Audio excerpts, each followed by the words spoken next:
sounding really good. Your modulation is excellent. Your volume is exactly where it's supposed to be. Weather here is 86, 87, somewhere on there. No rain forecasted. The weather is perfect. Using a UV 878 and the open spot 4. Back to you, my friend. Tango Alpha 3, Tango Alpha Romeo, Whiskey Papa 4, Tango Juliet India. Master, it's working. But I had to put a whole network switches and stuff in to make it work. Like the start rest and the reading time and all that stuff had to be set. Three Whiskey Papa 4 Tango Juliet India, Whiskey Papa 4 Tango Juliet India, this is Tango Alpha 3 Tango Alpha Romeo 73, see you again, Gomez. Bye bye. Time slot 2, so if you got a dual flex hotspot and you have it set to time slot 1, it will, New York won't work anyways. I'm not sure about the one you're using. But I know for New York it has to be on time slot 2. DMR Plus, there's not a whole lot of information on the website. So, and when I did Google searches, not a lot of information about that network. So I'm having trouble getting good information about it. And so I was actually looking to see if because I was thinking if there was some way I could reboot the old any information. I just know that for New York, the New York server has to be a time slot 2. Animated at all. I don't know if you ran into that. I think it's good for the brain. Time slot you got it set on. More things that Puerto Rico, make you think. Everything is looking good. No rain in the forecast. So we're right there where we want it to be. And the good thing about it is we were able to talk with no problem, so that's great. I appreciate that very much. Your volume and modulation are excellent. And I'm going to send it back to you, my friend. So, Kilo Charlie 6, Charlie Hotel Lima, Whiskey Papa 4, Tango Juliet India, back to you. Set for one of those time slot 2, if it needs time slot 1 for some reason, YAVAPAI, and we'll I guess switch over and pick it up. It's supposed to work. I don't see how, but what I read said it works. I didn't feel like testing it at the time to see. Ángeles, José. Muy cerquita desde Los Ángeles. Gracias por el comunicado. Thank you very much for the QSO, and I will log you also on QRZ.com. Thank you, José. Nice meeting you.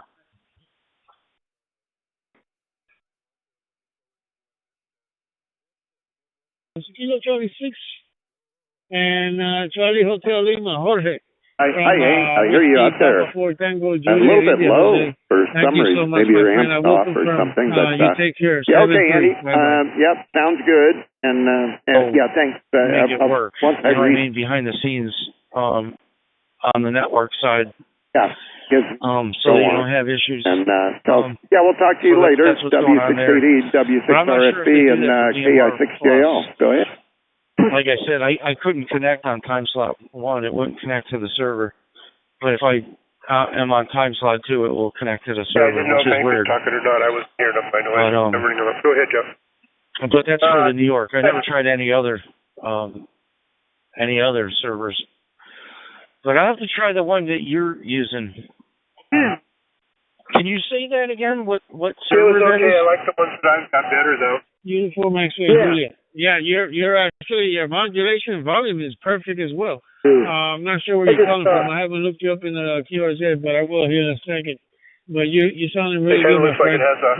This is Jose from the west coast of the island of Puerto Rico in the Caribbean. So depends on where you're at and where our signal and frequencies are traveling. But man, I tell you what, this DMR system is outstanding, and you are almost right next to me. So with that, Kilo Quebec 4, Uniform X-ray Juliet, Whiskey Papa 4, Tango Juliet India. I'll send it back to you. Capital Foxtrot. Or F, capital F, capital Foxtrot. KJ, and QTH is in Charlotte, North Carolina. Mainland U.S. in Charlotte, North Carolina. And it's about 90 degrees here, 32 degrees Celsius, 6 p.m. Coming through on a Bofang DM 1701 into my local DMR repeater, Brandmeister repeater here in Charlotte. It's about 20 miles from my location right now. And I am pushing about 5 watts RF signal. A lot of times I'll come in on the Droidstar app. I have another network push to talk radio. But this right here is pure signal straight into the local DM our repeater. QSL? That's Foxtrot. You're there. Kilo, Quebec 4, Uniform, X-Ray, Juliet, Whiskey, Papa 4, Tango, Juliet, India. Oh, yeah. I'm very familiar with that area. I actually worked in the Federal Reserve Bank right there in the downtown Charlotte. So, yeah, I am familiar with that place. And it's great to be able to talk. I mean, we've probably even crossed the sidewalk. Great to hear you. And, yeah, it's awesome that everything is working out. The weather is great, man. Your radio is awesome. It's working super. Modulation and volume, like I told you, is excellent. So I'm going to go ahead and log you into QRZ, and hopefully you can confirm. If not, don't worry about it. No big deal. We'll be able to talk again in the future. So, my friend, Kilo Quebec 4, Uniform X-Ray, Juliet, Whiskey, Papa 4, Tango, Juliet, India. Send it back to you for your finals. You take care, my friend, in 7 threes. It had to be done.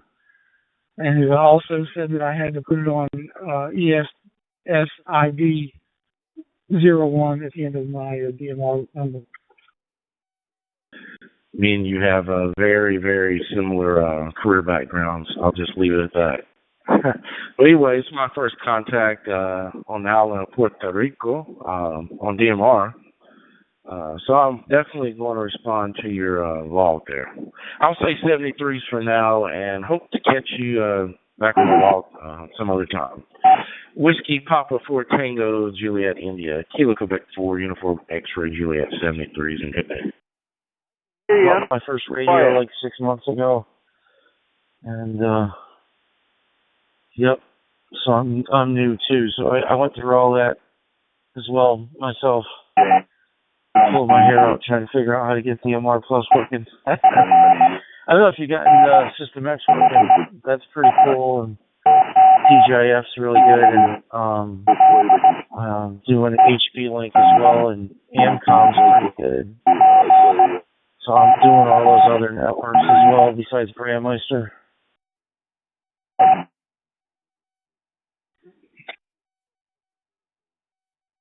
I do one at a time and get used to it, and I'll do the next one. And every time I make a change, I save it. But before I save it, I go move the old backup to a holding directory I have so I don't overwrite it. So I've got a directory full of every one of my backups with each change I've made, and then the active ones, the newest change I've made. So in case I screw something up, I can go back and at least back the computer up to, or back it up to where I can do something else.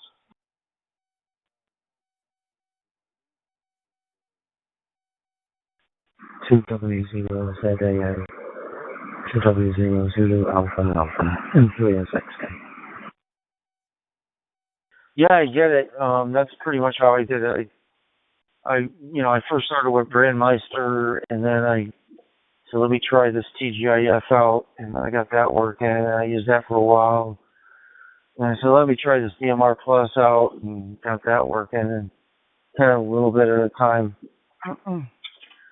But to be honest with you, I just mainly use Brandmeister TGIF a lot. TGIF is really good. Hear somebody talking and I also get on HB QuadNet on the HB link. Those are the three I use most of the time, and then I have AMCOM and System X and a couple other networks, but I don't usually use them that often. I just use those three. And DMR Plus every once in a while. There's a guy I talked to I don't use DMR Plus a whole lot, but like on Saturday mornings, Saturday and Sunday, like a first-person the guy out shooter in the bang Midwest, game, and I'm not into those. he's blind. His name's Pierre. You'll catch him on DMR Plus a lot, and he's a good guy to talk to. So yeah, DMR Plus every once in a while I get on too. Okay, so we're sitting good. Back to you, my friend.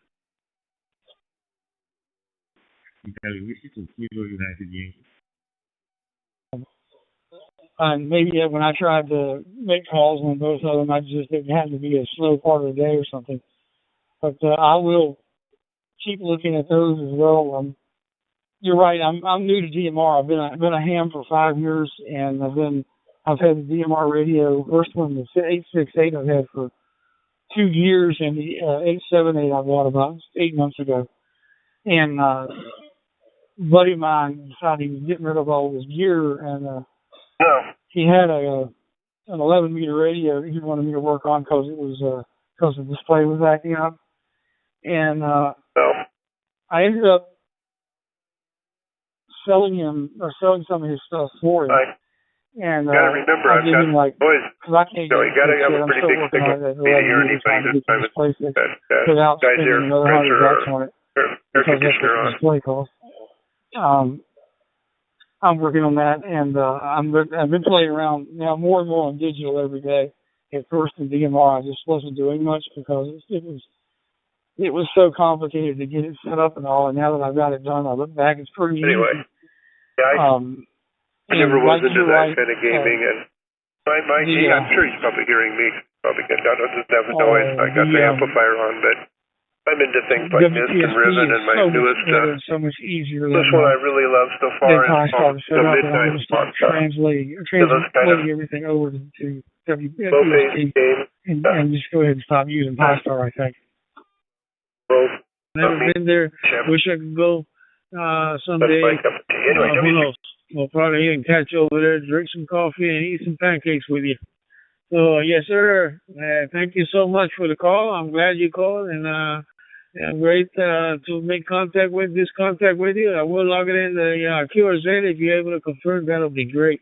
So, yes, sir. I'm going to send this back to you for your final. Yankee Golf 1, Bravo November Yankee, Whiskey Papa 4 Tango Juliet India. You take care, my friend. You have a friend in the Caribbean.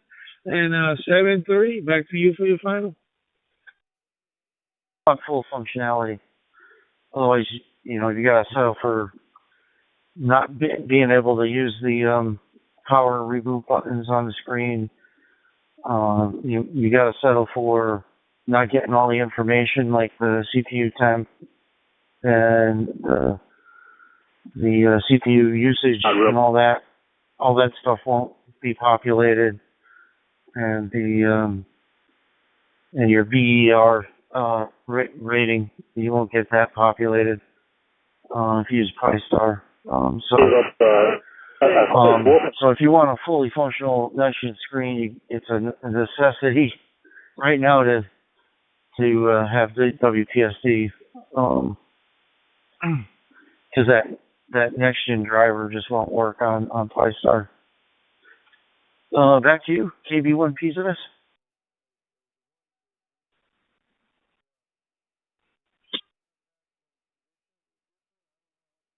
The Simplex I have right now, the single antenna one, doesn't have a display, but I do have one that has a display in the box. It's an old one that was acting up that I had to do some resoldering on. I do want to put a display on that one because the duplex head that I've got does have a display, but it's that little 1-inch square display is all. Right. And I wanted to change that out and put one of the Nexon displays as well, put it on both of them. So I actually had something I can work with.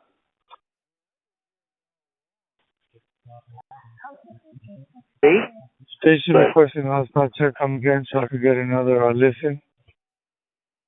Get the enhanced one, I would get the 3.5 inch. They're like $60. The 3.5 inch, that's like the largest you can get for enhanced unless you go, with a 5 inch. That's a really big one. I got a 5 inch and a 7 inch one. Yeah. I mean, if you want something that's going to be about the size of the hotspot, then the 3.5-inch enhanced, I forget what the model number, but it ends with a KO35. It's a dash KO35. Yeah, the 35 stands for 3.5-inch. They have a TO35. That's a basic one. You don't want that one because I believe it's not touchscreen. So if you bought the TO35, you wouldn't be able to use the power reboot buttons anyways because you won't have access to touchscreen. So that's the one you want to get, the KO35. It ends in KO35. And I could probably get you the number if you need it. 73. And the volume. Sure. I don't know if you can put your microphone a little bit stronger. Anyways, Alessandro, nice to meet you on DMR. I'm located in the city of Van Nuys, California, 18 miles from downtown Los Angeles. Local time here at the moment is 3:17 p.m. I'm hearing you sometimes, but not good enough to carry on a The conversation. local Sometimes time you're on enough my above the noise I hear you. 32 degrees Sometimes not, centigrade. so I just Very hot day. want to mess up the guys' Back to you, Alessandro. Yeah. Next fall, the air conditioned noise will be gone, and I won't be running it. No. Back to normal here for me, and usually they don't turn it on until about 9:30 or 10. And then I can put It's on a thermostat, and remote antennas on it so I can put until it comes on, I have almost no noise at all here. But it's kind of a project I started working on. Take that back, Joe. I was doing a first-person shooter. The first computer game I ever played was called Escape from Castle Wolfenstein. Very, very, very well. That was like in 1985. I think it was the very first 3D first-person shooter game ever to come out. And it came out, and I'd go to work, and literally before everybody else, I could go down to the office administrator's computer. She had the only computer in the whole place, and she did billing on it, and downloaded Escape from Castle Wolfenstein. I put it on Windows 95. Windows 95 computer, and I used to go in early and play the game for half an hour before everybody else would show up for work. Way too hot. Kill all the Nazis. Anyway, later, W680 back to work. They recommended one. You don't have to come back, man, because you made me I tried to find that for you. kind of get a smile on my face. I remember when I retired. Anyways, we got a breaking station. Department of Revenue in Oregon. Coming to the group there. And like I say, don't come back. No biggie, but anyways, we used to have to go. I was like a lead technician, and this is how far back this goes. I used to have to go and get special permission to use the internet on this one outside line. I mean, it was just insane. It was like, come on, you guys. 70 centimeters. I can't remember what. Thank you, and 73. Have a great day. Yeah, it was 1997. I just thought, God almighty, what are these people doing? This is a big agency, the state of Oregon, and they had all these, they must have had 1,300 people and 10 field offices on top of that. I was like, yeah, people are so backwards. Yes, actually, I'm sitting here in front of the radio. I don't have to go anywhere. No big deal. But it took a while for some places to get to, where computers were being used and hookups were good and had some plans going on and stuff like that. And I used to get to work at 6:30. Got special permission to come in early, and told my boss I could get my paperwork done a lot faster if nobody else was around. So I get there early, and I said, besides, I'll have the coffee on when you guys come in. So everybody else came in at 7:30, 8 o'clock. So I had at least a half an hour to play on the office manager's computer. The only reason I got to do it is I had access to it because when she would go on vacation or be sick, I got picked up the job of doing the billing. So I wasn't really assistant office manager. I just did the billing. I knew how to do it and had the key to the cyber key to get into the main computer where our company was headquarters to put the billing in. So I could do that. That's the reason I had access to the computer. So I'd go in there at 6:30, get the coffee going, and play Escape from Castle Wolfenstein for maybe 15, 20 minutes, and then go and get my paperwork started. That'd be 680. Wow, that's funny.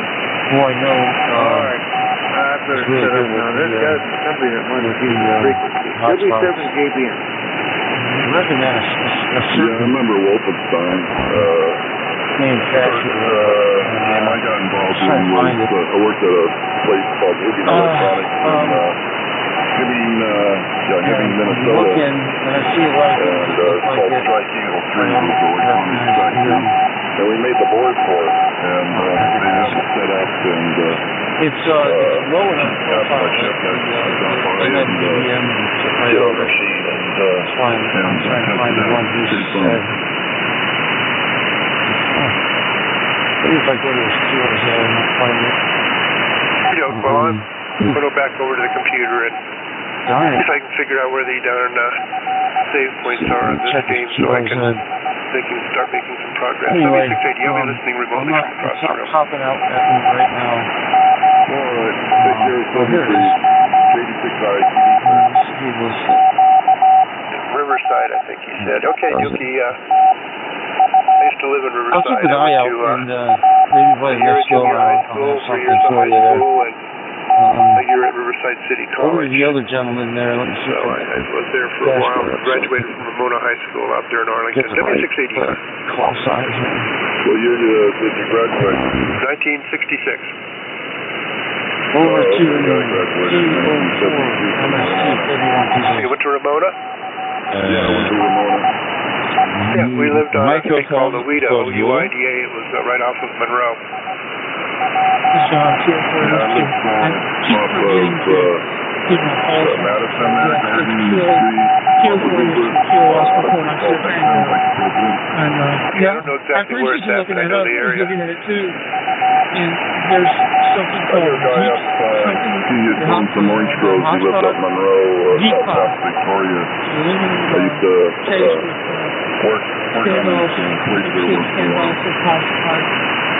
I did live in Riverside later after I got back from overseas. I lived off of Victoria and Van Buren and Victoria. I think Van Buren and Victoria out there. This is Sierra Papa 7, Charlie Alpha Charlie. I copy the book, very strong signal, very good modulation.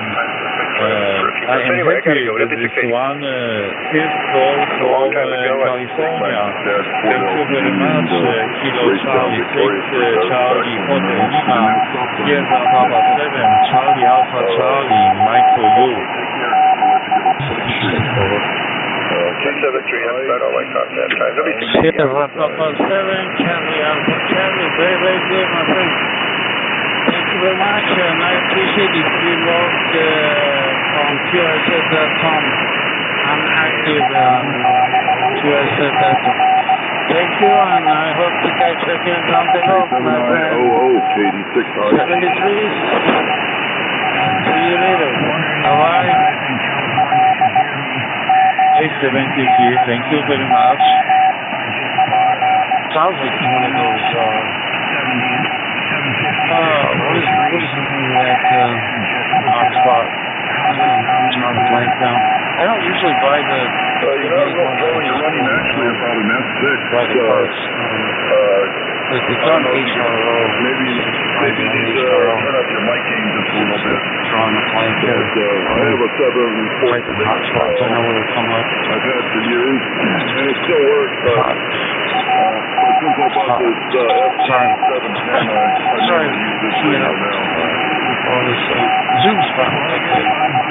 You got a Zoom spot? Is that what you got?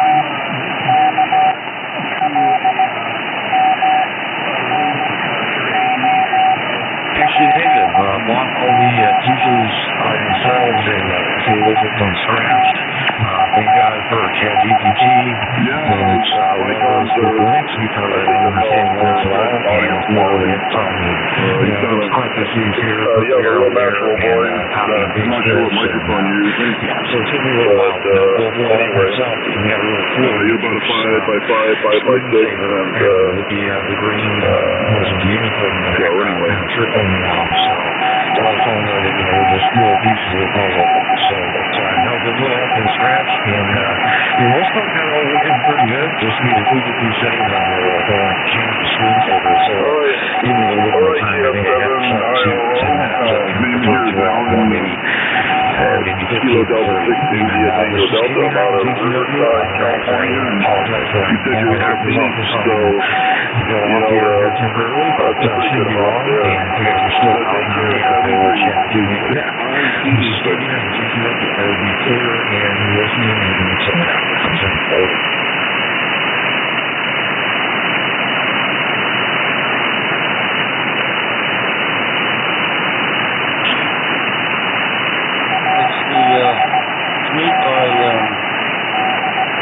It's by the Raspberry Pi store. Visit the Raspberry Pi store. So it's actually the official Raspberry Pi heatsink and fan, and it's model number SC1148. So it's Sierra Charlie 1148. Roger.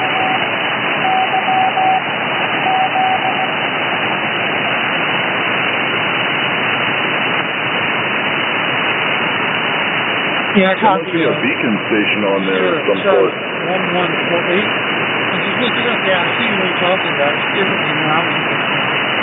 When I was looking at it on Amazon, it's got two small fans in it. It's active cool. Thank God it's not more the liquid than sooner or later there's been some problems with those. But yeah, I got it right here. Mark, so I'll be able to order it and order the size.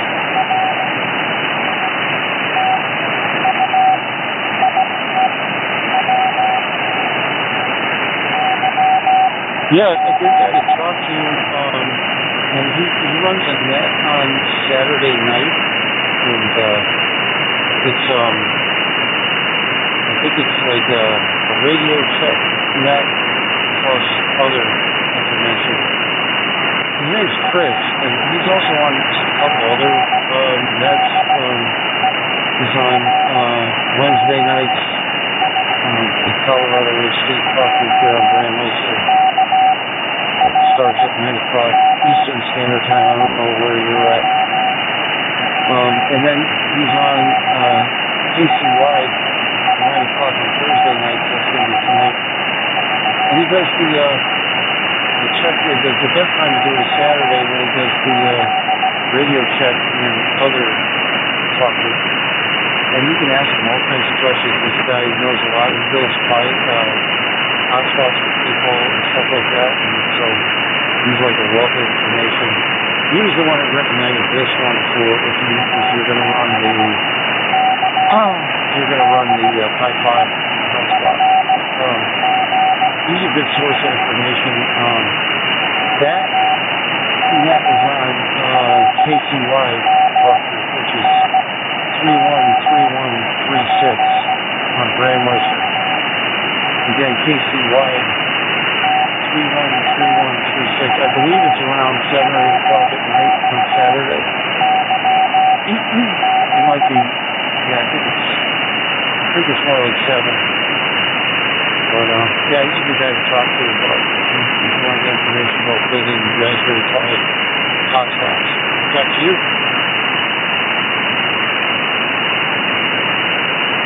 Yeah, well, really gets along at the house. We threw it out here.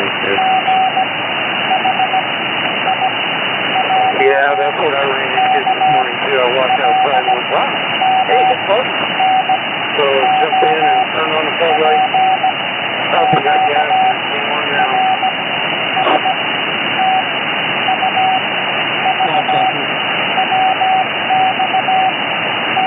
Yeah. Oh, yeah, I haven't seen any coyotes running around the neighborhood lately. Must be hiding in the cave.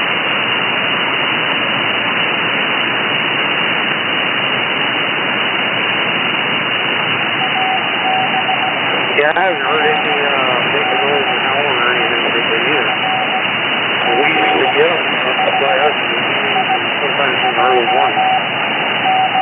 So, they're hiding somewhere, I'm sure. Probably snacking on some rabbits or some gophers. No, I'm sorry. Kilo Bravo 2. India Delta X-ray. His name's Chris. He's Dr. Carrot. Dr. Carrot. You look him up on his QRZ, you'll see the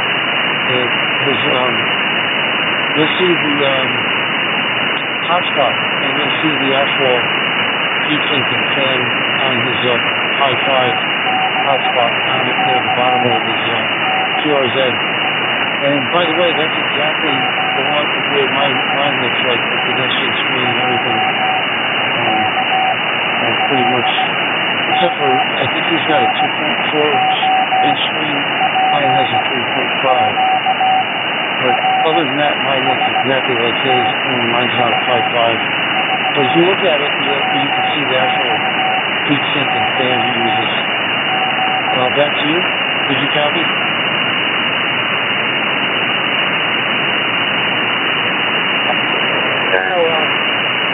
Cats can sometimes be interesting. They're a little easier to take care of than dogs, in my opinion, but I still prefer dogs. Bravo 2, India Delta X-ray.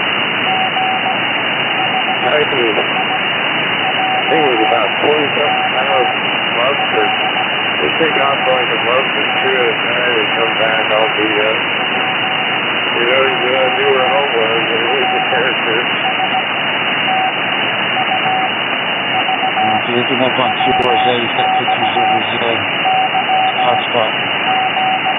By the way, mine looks almost exactly like his right now, except for he's got a smaller screen than I do. There was another gentleman who wanted that information. Hopefully you both got it. And apparently there was some boxes living under the apartment building. And one night when I was coming up the stairs on the porch right outside, the door we had like louvered glass on one side. Well, from the scared that cat, and I heard this crash. The cat ran straight at those louvered glass windows and broke one of them with his head. So that was kind of crazy.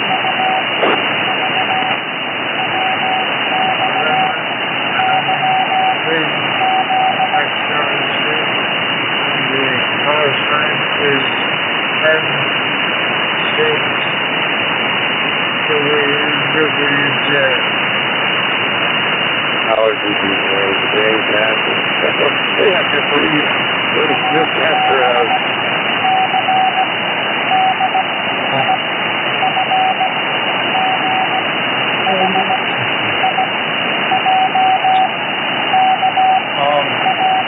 I got a high 4. I'm going to be running. But I use if you get a heat sink case, if you're using a Pi 3B Plus, I got a heat sink case for mine. I used to run, this one used to have the 3B Plus on it. I just upgraded it like a week ago to the 4B. But you get those little heat sink things, they don't do anything. They won't keep it cool. It'll still be smoking hot. You gotta get like an entire heat sink case. And I got one for my 3B Plus. And I also got one on my 4B here.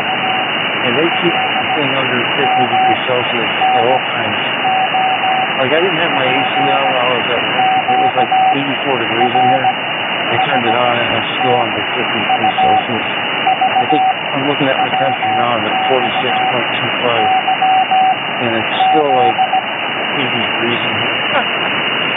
So, I can get you those part numbers too if you're interested.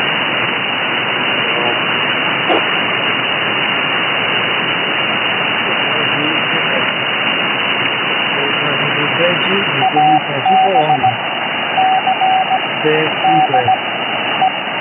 In this case, didn't think I could get it to work, but I saw a couple of YouTube cases that I was good, and one of them I looked at and saying everything.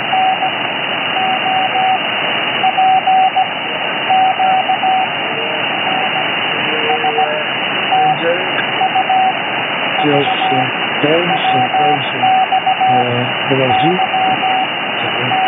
пересечь двигатель, защитника, потом натискать здесь на бутылочку.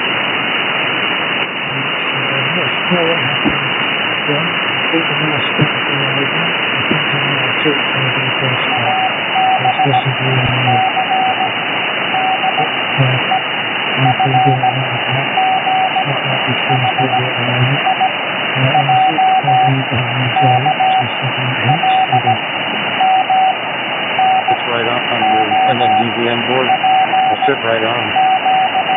The 3D Plus case that I had to have like an extender in order to get it on.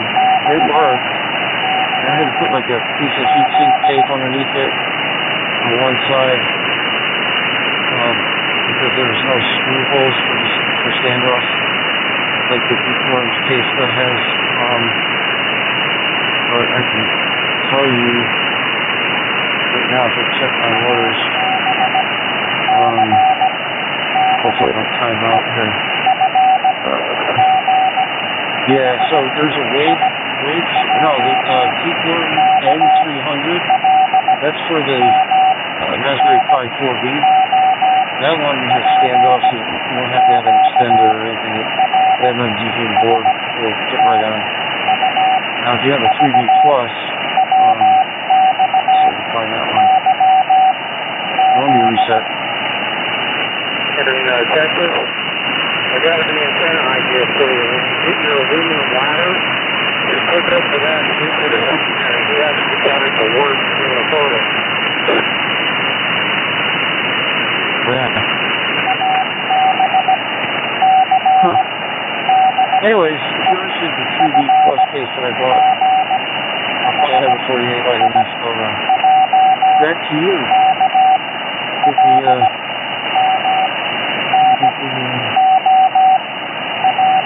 things here. K04 MST KB1PZ.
Yeah, the other one I got for the 3D Plus,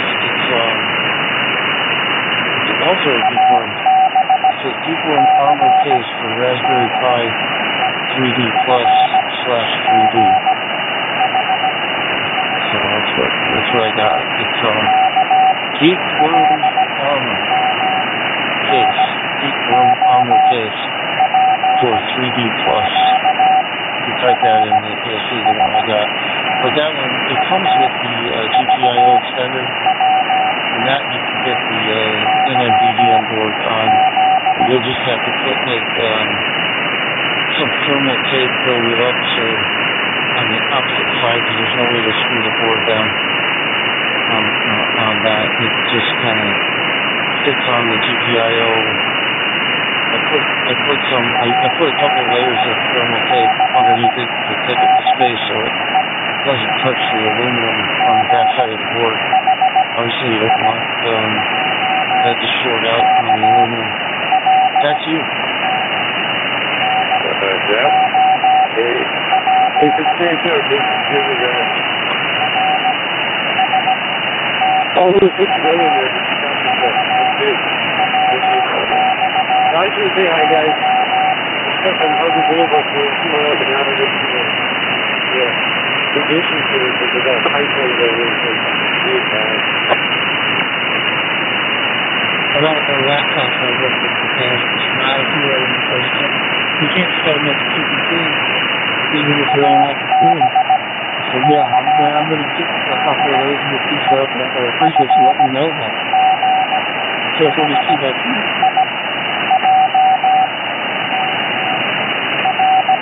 Yeah, it's all your personal preference if you want to get the case with the fan. You know, for me, I just didn't like the fan noise, and like I said, these two cases I just told you about, I've never seen my pie go over 50 Celsius. And it got hot in here, you know what I mean? Like I would come home from work, I don't run the AC all day when I'm at home. So, especially during those heat waves and stuff, when I came home, it was smoking hot in here. I turned on those pies, they never went over 50 C. And the thing I like about it is it's silent, you know, I haven't go through that fan going. So, King 4W7, RFB from W680. Whatever you want to do. I'm just letting you know what I use and what works for me. Because it took me a while to figure this all out. I mean, I tried different things. I put fans on, I put them in different locations, I did this, I did that. And finally landed on this, and this works great for me anyway. So I figured I'd just offer it to you. Out there trying to jam. Go through all that. Can't hear you, I can just tell it's your thick voice. I usually talk to jammers, but I'll let you know you're wasting your time. I've got a noise that's wiping you out, so save your what breath you have. Anyway, looking for you, Bob. I have Garrett's information. I got a Pi Zero W2 that I'm running Pi-Star on. That started running hot when I upgraded to the latest version of Pi-Star on the W2. It came with a little aluminum case, and I found a heat sink case for that. That was it. It actually fit inside this case. I got the aluminum heat sink case inside the aluminum case that came with it, and it all fits together. It keeps that pie under 50 degrees Celsius too. But I don't think you have a zero, so I won't try to throw too much information. I'll keep that one away from me. Yeah, so now I upgraded this one to the 4B, and I took that 3B Plus out of line, and now I'm going to turn that into an all-star node with that heatsink case on it. So that's the next thing I'm going to do. That's you. Hail to the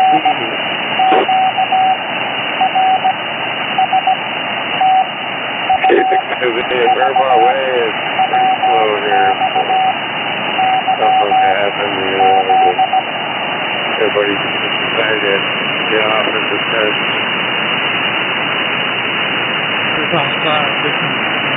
Simply kind of working that direction. But I'm going to look closer at this board a little bit. But I appreciate you giving me information. Hey, that's what we're out here for, to help each other, right? Make new associations. So there you go. We can do this. And I appreciate you letting me know that. So if we're missing that to you. I don't know. And go up there. No, I'm sure that when you go out and once you go out to the station, there's only one direction, south. You got to hit your right to the south. Can't go left because you got the sea out blocked out. And that way for lunch. So you'll get to 500 cars going down to the south, and then you got to make a big U-turn and come back up to the other freeway again.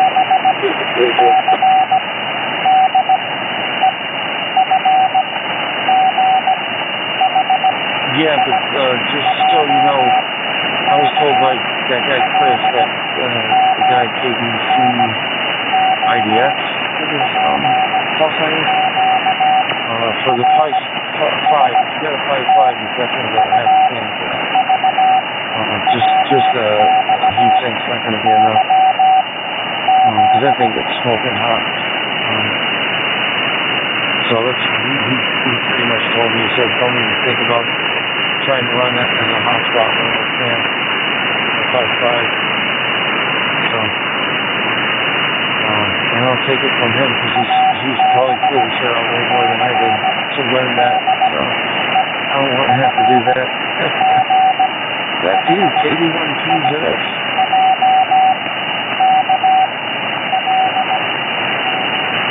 Yeah, I have to say my solar panels and my batteries, need to figure out how to, I think I know how to hook up the inverter. Need to take a look at it, see what I'm going to do. I'm just going to do it the right way. I think it's pretty much only one way to do it. And I learned the condition of people around the state.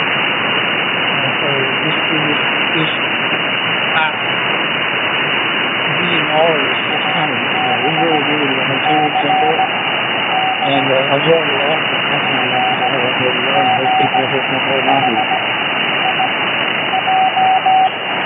Hopefully I'll burn up your batteries. So, down when I ran there, Jose, buenas noches. Kilo Charlie, hey Charlie de Telima.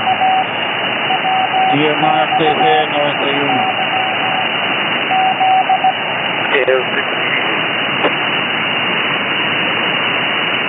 Talk to, that's the tech, talk to Quadnet. There's a guy on it from New Zealand, his name is Paul. ZLTBEZ. ZL, so Zulu Lima 2 Bravo Echo Zulu. His name's Paul. And he's the one who steered me towards these passive cooling heat sink cases. And man, that was a good one for me. And he's a wealth of knowledge too.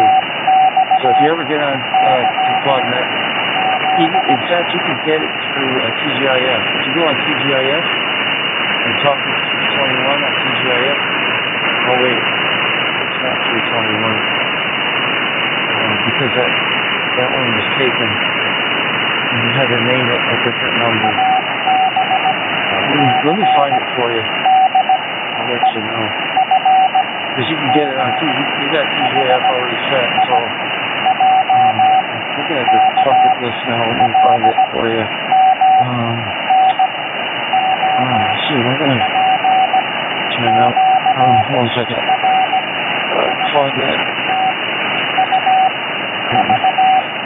Quadnet Tech Chat. It's 196. Talk with 196 on TGIF. You can talk to Paul too. That's another good one.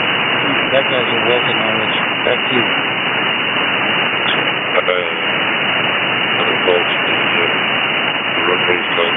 It's been built over. Yeah, it's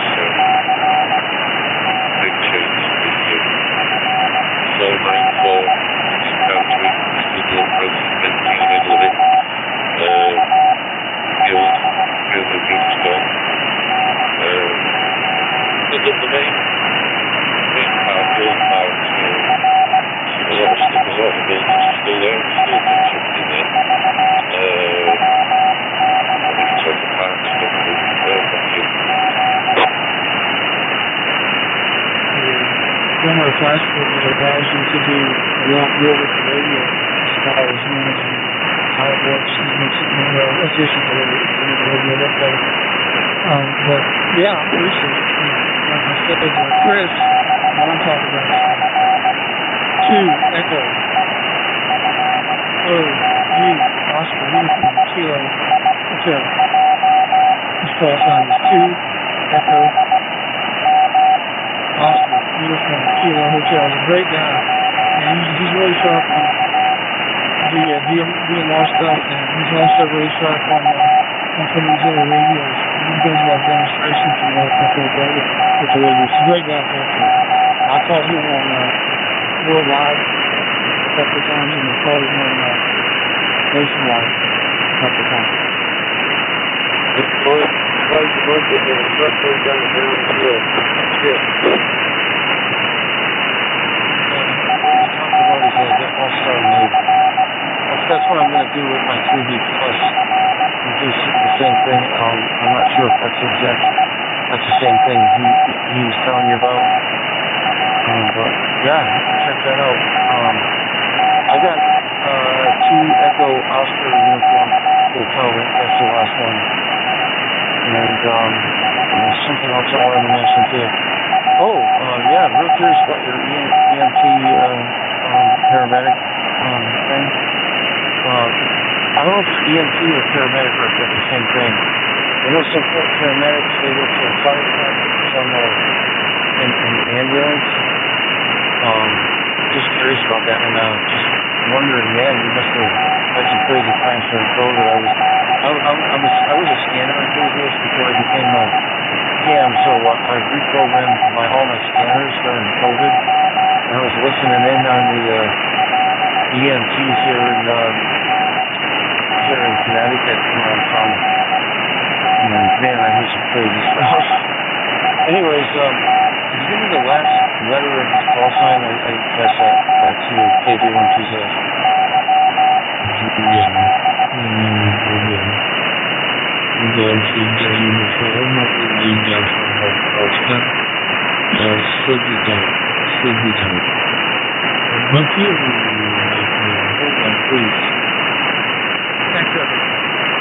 Oscar, uniform, Kilo Hotel. Very good. It is very clear and strong. And I'm trying to get through my I was trying to get the QRZ, and evidently I'm having a little bit of a problem. Anyway, very, very nice to meet you. And I appreciate you giving me a call. And let me get your information in here. Right now, I send you greetings from eastern Pennsylvania. It's around 6:53 p.m. in the evening, and it is pretty warm, very warm here, probably 90 degrees right now, still in the evening, Fahrenheit, 90 degrees Fahrenheit. So, very, very good. Back to you, over. Over, look at me, they're blowing out. BSK, recognized, KO4 MSC still there. Got another break station. Might as well bring them in. I didn't hear you come back. K04 MSC, KB1PZ, and then over to N4 DFK. At the back of it, short statement. How long things like how we like the excellent concerns like the beach. Great fun to find the back up. I wish I could do the same out for the right now got the chance. Back to you. 40.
One question, because I heard you talking about certain kinds of cases, and also if you are a scan enthusiast, you can check us out over on DGIF 1033.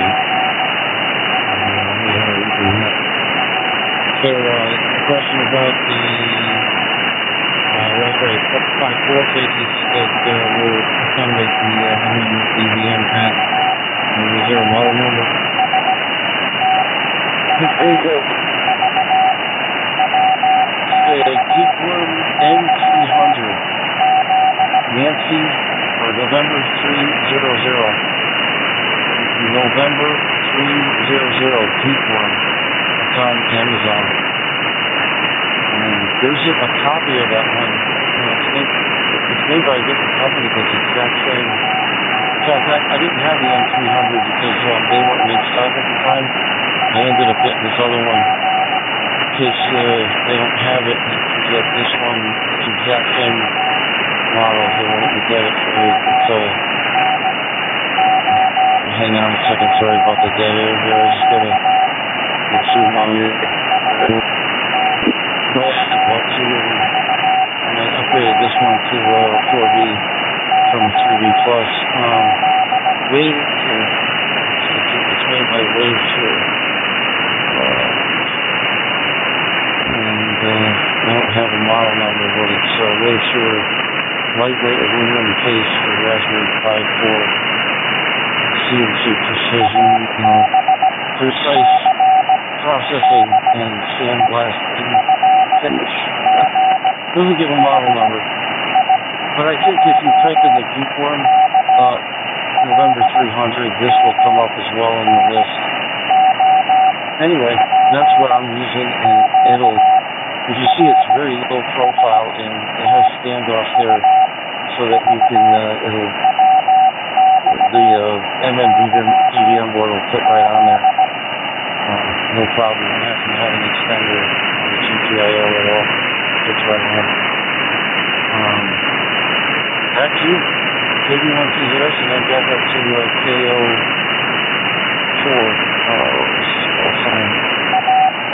KO4 MST.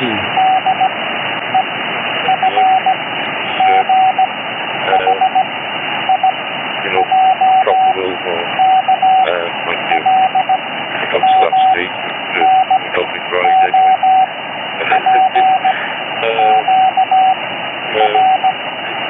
We're going back to the actual high term stuff.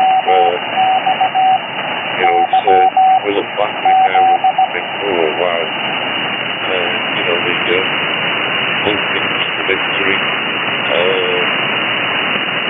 all those things, and that feedback will bring constantly some amazing stuff. But what gets me the most looking at the mystery is the actual cockpit. Such a massive plane, and the cockpit's tiny, all back in. Alright, guys, I'm back up from the KD9 GCW. I'm sitting right in. I've got the hotspot on the top. And the aerial and transmitter was all in the nose, basically nothing else. It was a good amount. You change the transmitter to the operating and the builder patch going into the radar.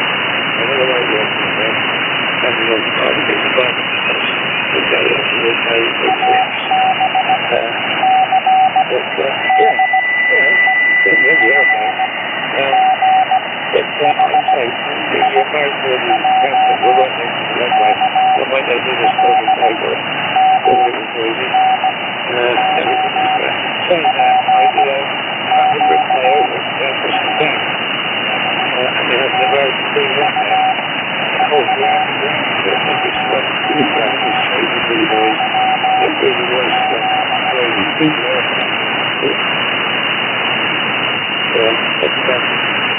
I haven't had a good about figure out what I was kind of really easier as a patient to do all this sort of stage.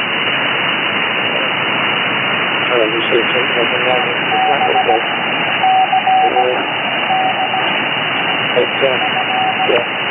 Anyway, I got crazy and we're just about ready. And then took that we buy pretty much after a full place because we don't make it anymore.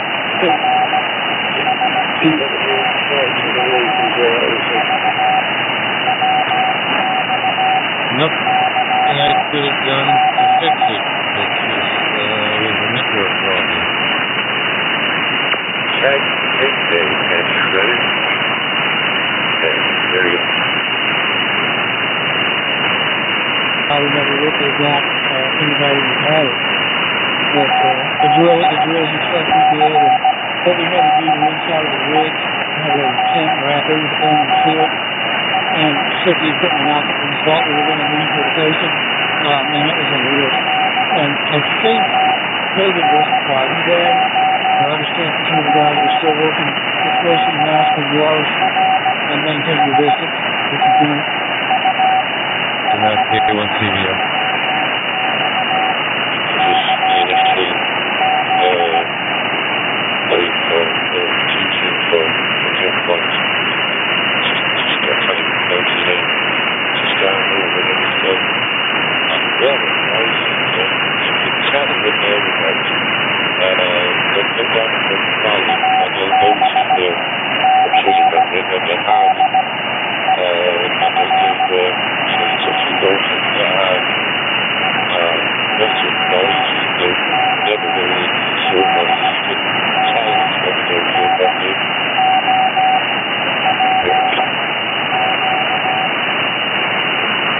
My son won't listen. You have to come and take him.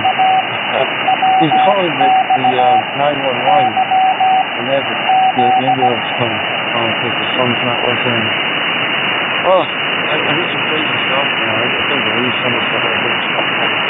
Oh, wow, man. That's the stuff you guys got to do all day long. Back to you. Yeah. Very good. I'm good right now. I don't think I did that. There is basically a maximum of 5 factory weapons. Radios and all that. And of course I've got the equipment outside or I've got equipment for about 14 years. And before that I've only got the arm for the sites and stuff. Go and do the sites. Okay. Yeah, that's it.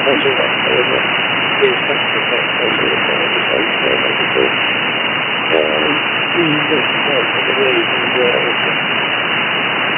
Standard plan. Go ahead, please. Get ready to dive, and they're going to get them similar fast to a higher care facility. So I did a lot of that. I did a lot of mental health calls too. A lot of hospice calls. I've worked a lot of car accidents, a lot of critical medical things. I've worked heart attacks, codes, and just really everything I've worked over the years that I was a medic. And it was a lot of fun. A lot of times it was really touch and go and you get your nerves around this. But I think it's the adrenaline that keeps you going. I know that's what technique is like. It's better than the 10 speed, the adrenaline I got from working on the road. Victor India Católico, Julio Calamandito, November. Yeah, the older one that is with kids, you know, which was joint style on it. It was horrendous. You can probably imagine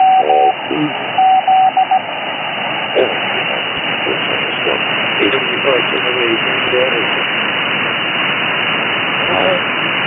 Hey, Tony, there's a lot of work on it, huh? I play OMG, you go GGAP, go ahead, Juliana. It's kind of similar to DMR, so it wasn't is difficult for me. Plus, I was using Raspberry Pis for years before, so I run Linux on all my machines, so I know Linux. I messed around with Raspberry Pis for quite a while before, and also program scanners, all that kind of made things a little easier for me than the average person coming to VMware and trying to build a hotspot and things.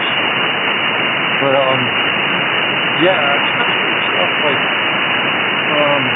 during COVID, people really they were like, oh, I'm coughing, I need to go to the hospital, I gotta go to the emergency room, you gotta come and get me. And they're like, well, do you have a fever? No, you don't have a fever. I don't think you need to have I don't think you need to have an ambulance. And, but you can even hear it in the dispatch, like, they're like, oh, we got another one here, it's got a cough, no fever. You can hear it in their voice, they're like, yeah, another one of these. Back to you. JMD because GGAP in Sydney, Australia.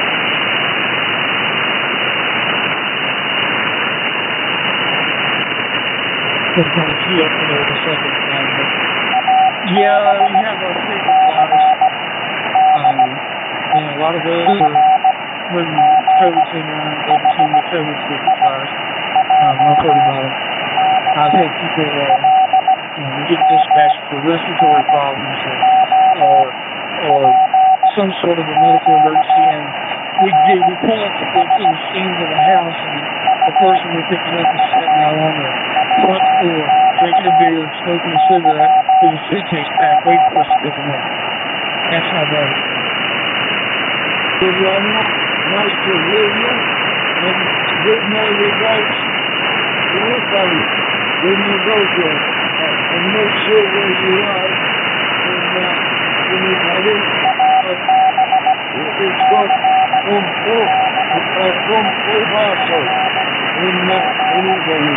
Nice to hear you anyway. Okay, Giuliano, and I say 7 pictures to you, and I will love you into QRC.com, my friend. AKA JMD, because GGAP signing 7 pictures, Giuliano.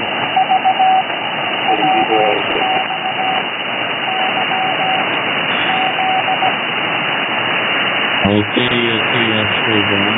Okay, I'm straight down. Tango Bus or CG Tango Bus. Number 100 Papa Music now, please. Maverick. 73 Nakuda. Goodbye. Coco Italia. Ciao. $800. Then you have to start bringing the advanced person in the paramedic or whatever, and automatically jumps up to like $1,500 or $4,000. And the air ambulances, they're talking 50, 75 to 100 out of having this guy. To you, everyone from me, and we wish you all the best, Giuliano. Ciao, ciao.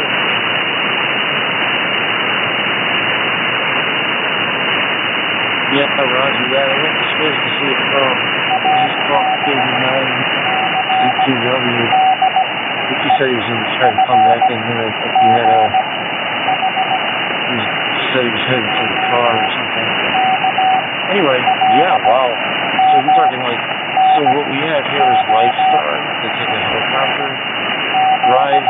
And yeah, I can imagine that's going to be like $100,000. Yeah, I've heard people having like $10,000 ambulance bills, Can't afford that. To be honest with you, I can't afford it. And I'll be driving myself to the hospital if I can. I mean, if my eyes are open and I'm conscious, I'm driving to avoid that $10,000 bill. That's you.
First morning just to get moved from the parking lot to the emergency room. That's insane. But, yeah, well, I mean, hospital's been insane as well. So, yep. And, the insurances these days are not the greatest. Right now, my insurance isn't so good. I got a huge deductible. So hopefully I don't have any emergency issues right now. But,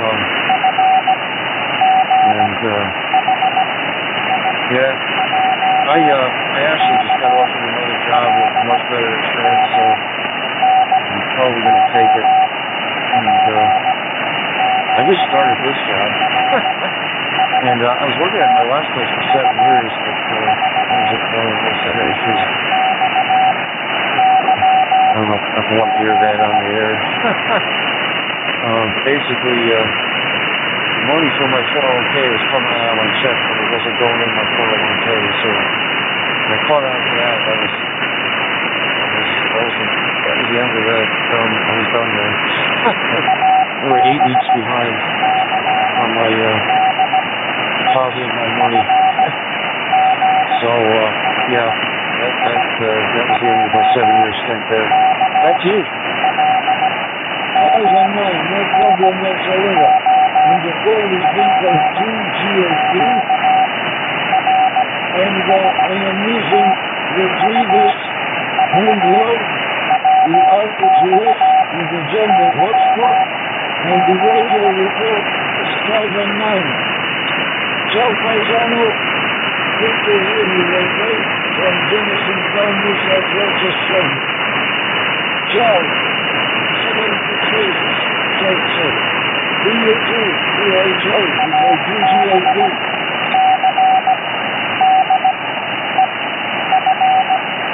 Bye-bye, good night.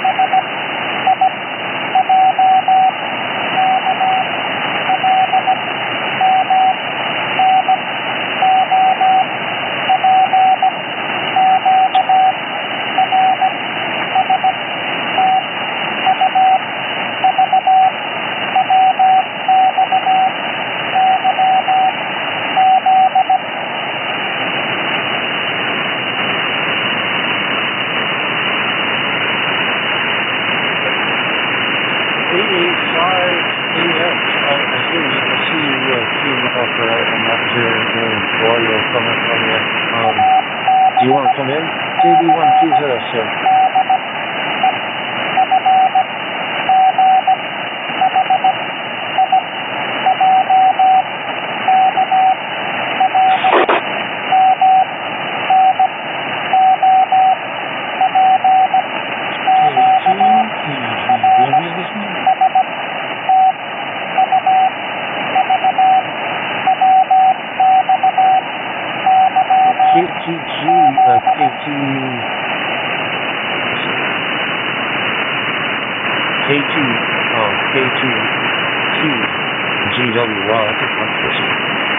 KB1QZS, you want to come in? We just have, we're just doing a little grad shoot here. If you want to come in and join us, there's another station that we're trying to bring in. It doesn't seem like he's wanting to talk, but if you want to come in, we're just discussing hotspots and the other gentleman there, K04MST. He's a paramedic, and we're just discussing stuff about paramedics. Back to you, and you can pass along to K04MST when you're done.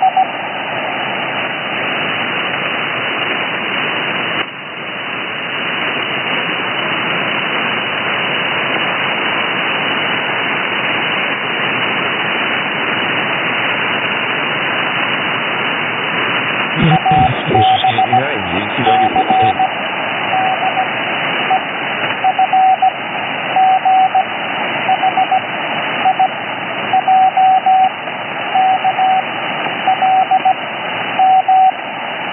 Jason's back. Okay, so let's send it back to him, and then you can pass it back to K04MSAT there, Jason. KB9 ZQW from KB1 Cruiser.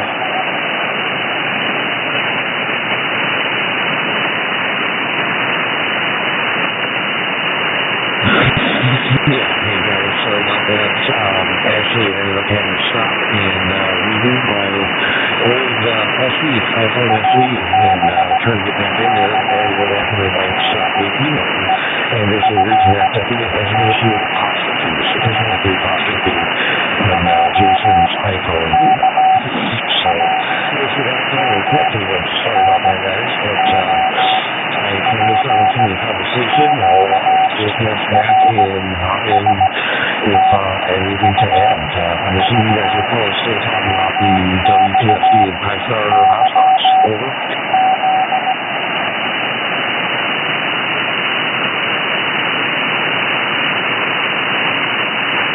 Yes, this is John too. We're talking about everything. I was just telling him about my 4 years ago that I was hired out 6 or 7 years ago now, and but we were talking about that. He was interested in hearing what it was like to be a medic, and I was kind of giving him the initial tour more or less. You could say, careful in this too, back in July.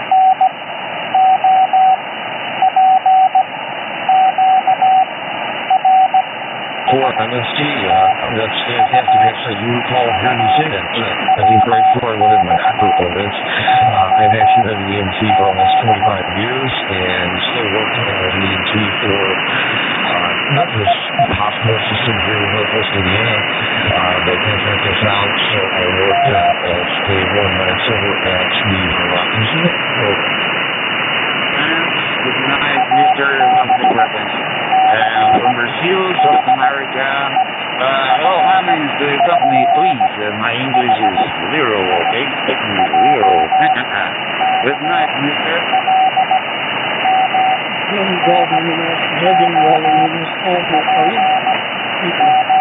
Since 1982. That would be 35 years, 28 years, retired.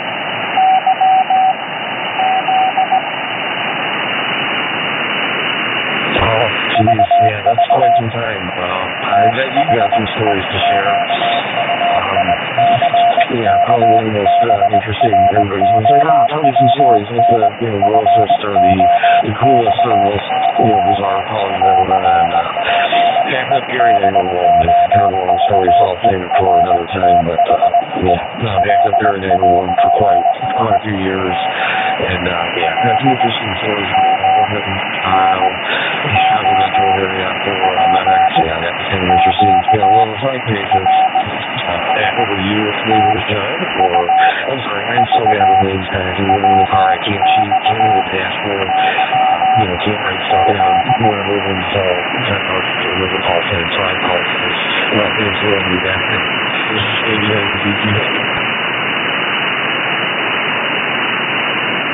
Eu não quero falar com você não, hein? Papo de família, Delta Kelly, Charles David aqui com ela, Cruz do Espírito Santo.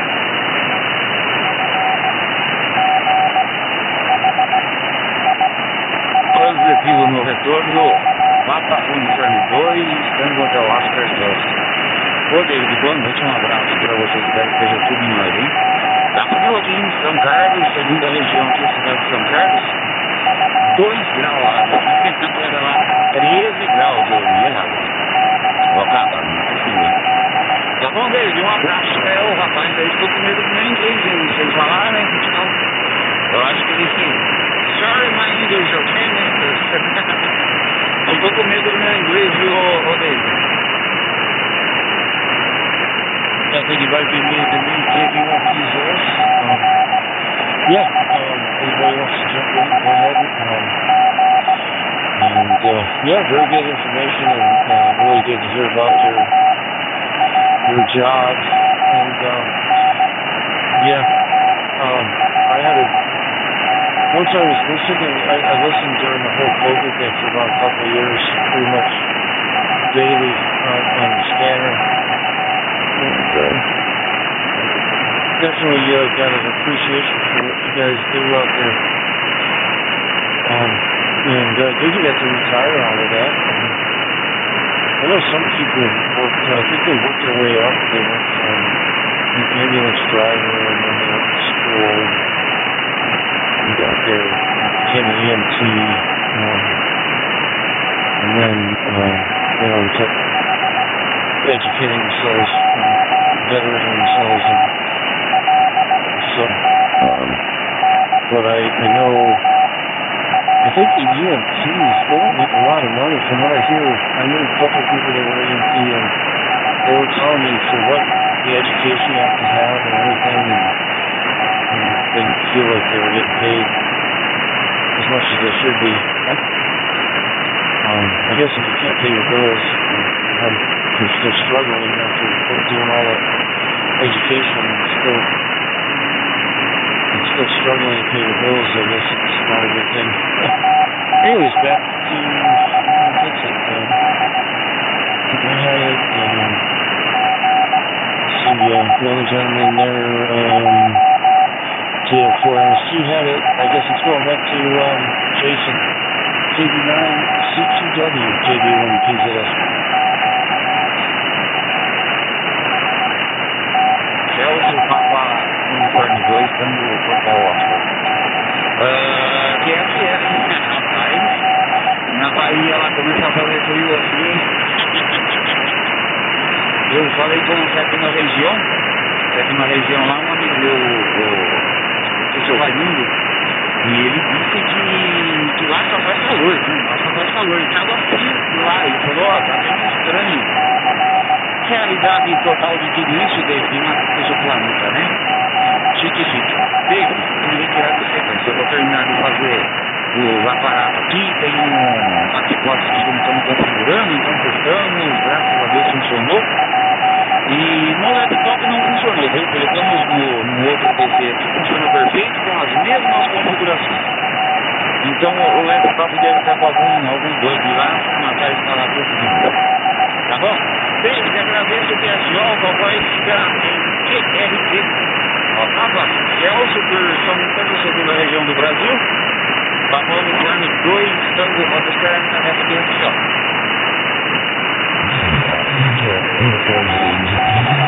House fires and just fire machines. These little clips on some of these trying to because you see, for a lot of roads traffic for 2 hours. Well, the other guy, there's 2 eyeballs right. Consider another back all of that, but they're going to clip it with about 40-45 hours. So, it's not just it started as we did. I think it started off at 725 an hour. That was back in 81.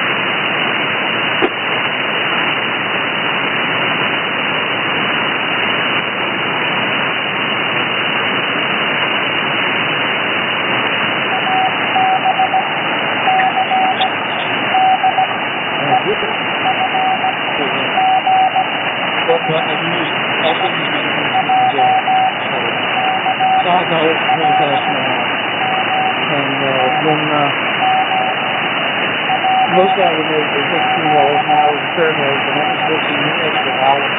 My regular rate was 16, and then the transport agency that I worked for, I would go overtime. They'd go $18 an hour. Our transports were anywhere from 3 to 8 hours. Some overnight. I used to transport I used to do some transports from the most overtime in New York City to Boston, New York City, Albany, all the ones in Pennsylvania, where we take these hospitals, and $18 an hour is the best. And I know that was overtime, so I got paid for the time as my butt hit the seat, the time I stuck up that week.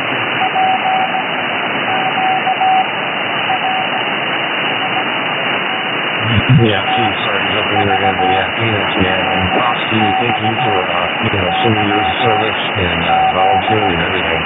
Man, props to us. There's nothing more irritating than Saturdays and not complete your fire of, you go through whatsoever, whatever, and, they offer a discount to the police guys. And then do police and fire, but not, I'm just like, hey, let's get them all this, and I'm like, you guys want to swap? We need to work at, 10 or 15%, that's just something. My college out here, there's a people out, but, I guess it is what it is. Yeah, we're definitely, public servants, and we're out there in it to win it. Whatever we can to help people no matter what, and, I'm just interested on this insurance quotes, probably about the same time when you were talking, but pretty close to the Chicago area, to Indianapolis, and so they do a little bit further south of that. We have people specialties, very experts going from out-of-state, back to India, things like that. So, I'm right there with you, brother. EMS all the way. Back to you, JVM, and VM. Whiskey 159. I don't know how you were able to save enough money to retire. Man, I remember when I was making that kind of money, and it seems like there's always some thing. Well, my son was born when I was young, so I was paying child support and visiting with my son and everything, and so that, now he's all grown up and everything, but that took a little chunk out of me starting out when I was young, and then it seemed like I could never actually find a way to get me, because I pretty much needed every single line to survive, and I made, even now, for a while there I was comfortable, then all the prices shot up and bills shot up. Here in Connecticut, the cost of living tripled in 2 years. This past 2 years, and everything's gone up. Food and gas and everything. Electric is tripled in 2 years, and so basically everything tripled in price. But my pay did. So it's like back to needing every dime to get by, and being able to put in money away. I'm trying to put some away, but it's nowhere near enough to retire. I'm not even close. So hopefully I get to a point where I can really slap some money away, so I can at least be able to retire when I'm 70. I don't know how you did it. Hats off to you, man. You were able to retire. That's great. And I think you said you were in New York. I guess you ended up in Virginia, and I can imagine why. Probably the cost of living is much cheaper in Virginia than it is in New York. Back to you. KO4MSC, KB1, please listen. So what we need to TLZ.com. For 76, Northwest, look after yourself. Take your thought to yourself. Dave, Lions, Georgia, this is Rico, TV Hispanic. 76, Dave. I really went for a while because I needed more adrenaline, and of course you break things and you hit things. Eventually, training working. The EMS and picking up places is way larger than they should never allow themselves to get there. Hazardous calls that we get sometimes where you walk around scratched. And do CPR and Charlotte on the back either. A lot of things we did that would I can't say we scare anybody, but they would have a second thought about doing it. I've done CPR on the back of an ambulance walking back and forth at 89 miles an hour. I started IVs in the ambulances. It was next to impossible. I crawled into cars that I should never be able to pull in, get to the patient to start the sessions more, the trunkies or cutting the car apart and getting him out. And I could keep going. I would have, because I love the job. And EMS fire, anything like that. But you have to love your job because the pay is just fair. And I love the job. But when I was working transport agencies, I was anywhere from 8 to 20 hours a day, sometimes working. Sometimes I would work overnight until the next day because of excessively long transport, things like that. And then the rescue calls, the calls, that is something you do outside work. I'll tell you something else too, but if you want to hear me in 91, please give me a shout or give me a holler, whatever, to be able to talk to you again. So, cheers and singing to trees and God bless, Dave. Cheers, mate. That's funny. But, things you do. And it's not easy on your life. It's the right opposite, right? And that's why I'm tired. You gotta be retired. They told me I had a choice. They told me to get tired. You don't work anymore. It's kind of rough. You put your whole life into something and they blow you off like that. Pleasure. I'll see you again soon. You have a good evening. 73. Okay. We'll see you soon.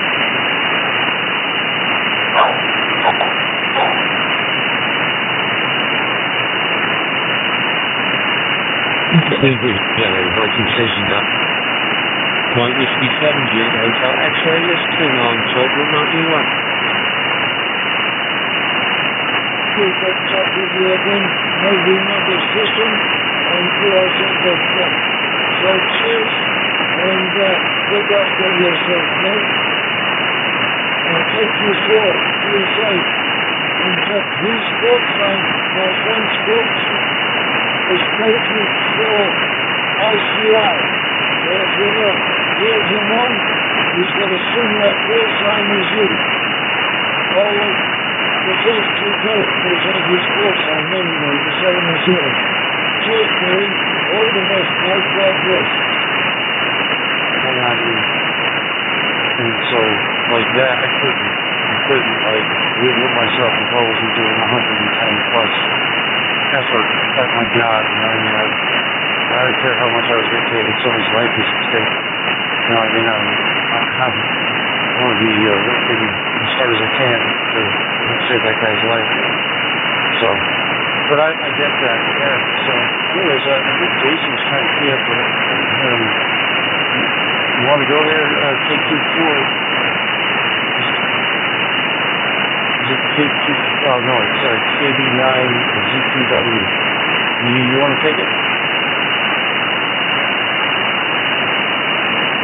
Delta Lima 1, Lima Echo Delta, will you copy Alpha Delta 4 Charlie? Over.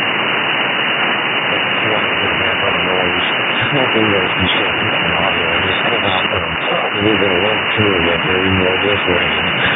Try to get the rest of the boat through last time. So hopefully, something's run through a bit.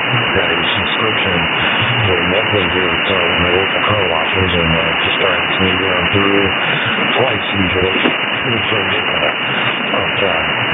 yeah, that's what DNS is all about. And we're definitely in it for the, to help people. And, especially when things get ugly and you're coming down in the nitty-gritty because, you're eventually being called to some of the worst times of people's lives, and especially if you have, pediatric patients or, things like that, or just natural disasters, or, just total autopilot on the highway. Like you said, the other girl was saying, calling in some places you should have been, and doing things you shouldn't do, and now I don't know how many times you're called and, being kind of a small frame dude, calling into a car that hasn't been properly curved up yet, just to try to set my patient assessment, use some life-critical interventions, before fire or anybody else gets there. And you do some things that you probably shouldn't, but, you need to because time is not on your side to story against your patient. And, especially if it's a life threat or something super critical, we call it the one hour. So we have to expecting that call, is initiated anytime we do in the ER or to get the care, and you got on that one hour. it's very critical to the well-being. Over. Thank you. I thank you for the contact. Yeah, roger that. Good conversation. I'm glad I ran into you guys. It's definitely an interesting topic and everything. Well, I have to, I got to go dinner here. My dinner started and getting hungry. The belly's starting to rumble. So I'm going to say 73, and I'll let you guys continue your conversation. And I'm glad, like I said, I'm glad I ran into it. I enjoyed it. Conversation and everything, and sharing the information on the hotspots and all. So, everybody have a good evening. I'm going to say 73. Pass it up to, who Paul's on to. K04 MST taking on BUS.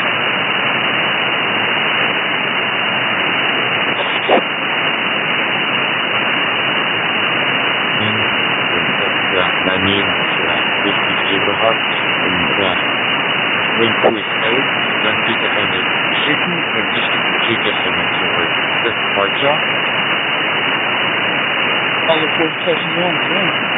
Here for this too after the net. I think Jason is still there. Good evening.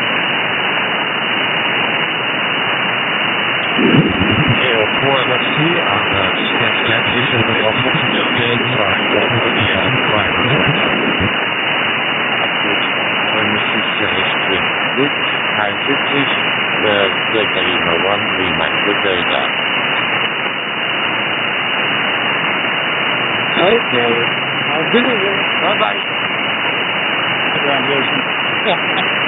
I'm surprised you're streaming it. Yes, let me see. Anybody else out there come on and jump in. It's no, we had a good long conversation tonight. It's been great.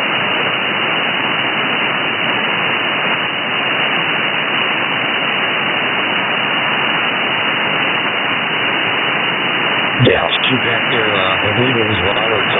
Please see Robert. Hopefully you get some rumbling and get the triple four and that's kind of rumbling right now too. I just need to sort of run pick up some prescriptions and then I think I may actually hit Popeyes. Popeyes has some new little chicken shrimp dippers that are kind of pretty tasty right now. We actually go there after I pick up these prescriptions and we'll get some chicken. So I'm saying good to meet after the week, TVI and JTO.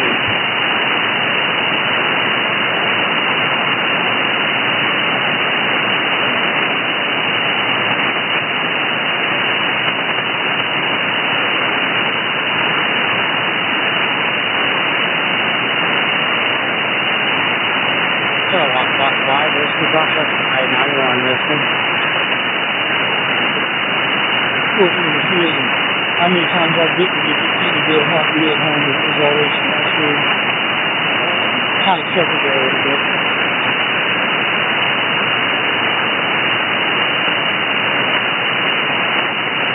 Oh yeah, food, dinner, walk back. And you know that you don't even want to stop anywhere.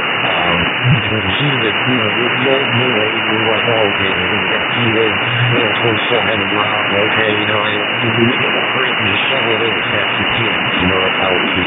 Even me being a 4-year, I'm innocent, shameless, and fast, so we won't have to finish the cigarette. So, you have to get desperate, but, yeah, food, what's that? And then, of course, see if everybody off the plates, home drop.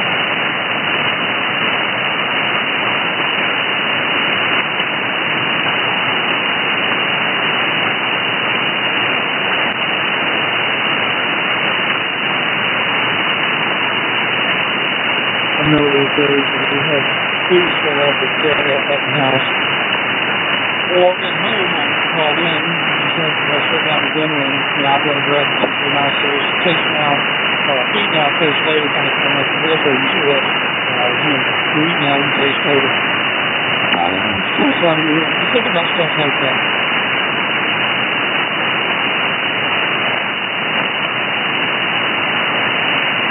Yeah, gosh, I was almost when you worked, without even realizing you were working on it. And I completely second that too. I mean, DNS, we had a backbreaking, relations, this, that, whatever, it still doesn't matter because, once we're forward, you only mess up your back and everything else. My back, my shoulders, my knees, and my hips, shot. And only, one back.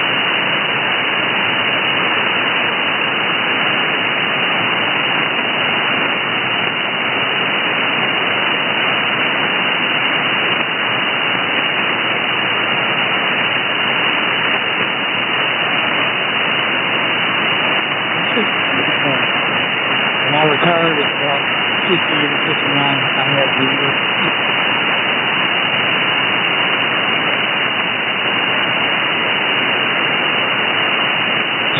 yeah, totally beat this up, that's for sure.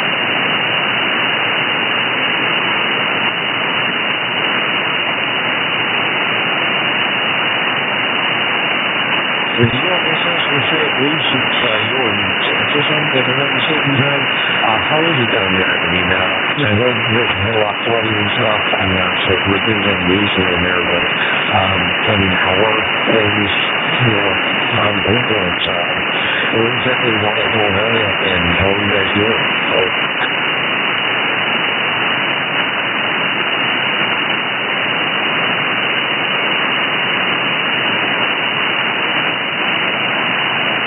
Well, I'm in Virginia today, but I have friends like Corpus Christi and some places along the border, and most places are not as bad except for that one area they have a really bad flood. Corpus Christi's been flooded a couple times, but being a coastal town, they do have high water sometimes. It does come in a little bit. My friends in Corpus are giving me reports like that, telling me how things are flooding and stuff. I haven't been down to Texas in, my God, 30 years at least. And I spent some time down in the river and into Dallas too. Also, I spent some time there. One of the companies I worked for had an office that had contracts in Dallas, and it was right outside the stadium, on the bad side of the stadium.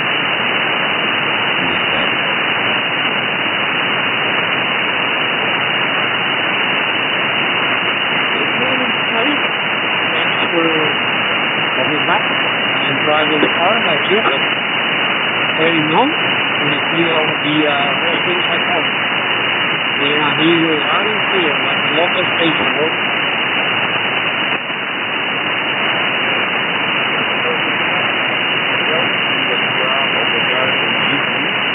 on Wednesday evening maybe, but we are already on the following day, in this case, Thursday morning over here. This is 12:37. I guess engine of traffic and the red is coming like that. For the moment, I'm running with any door which has a distance to fly. This is connected to the open spot portal of my top of personal hotspot. However, this station there, my meter, have a little bit for the open flight.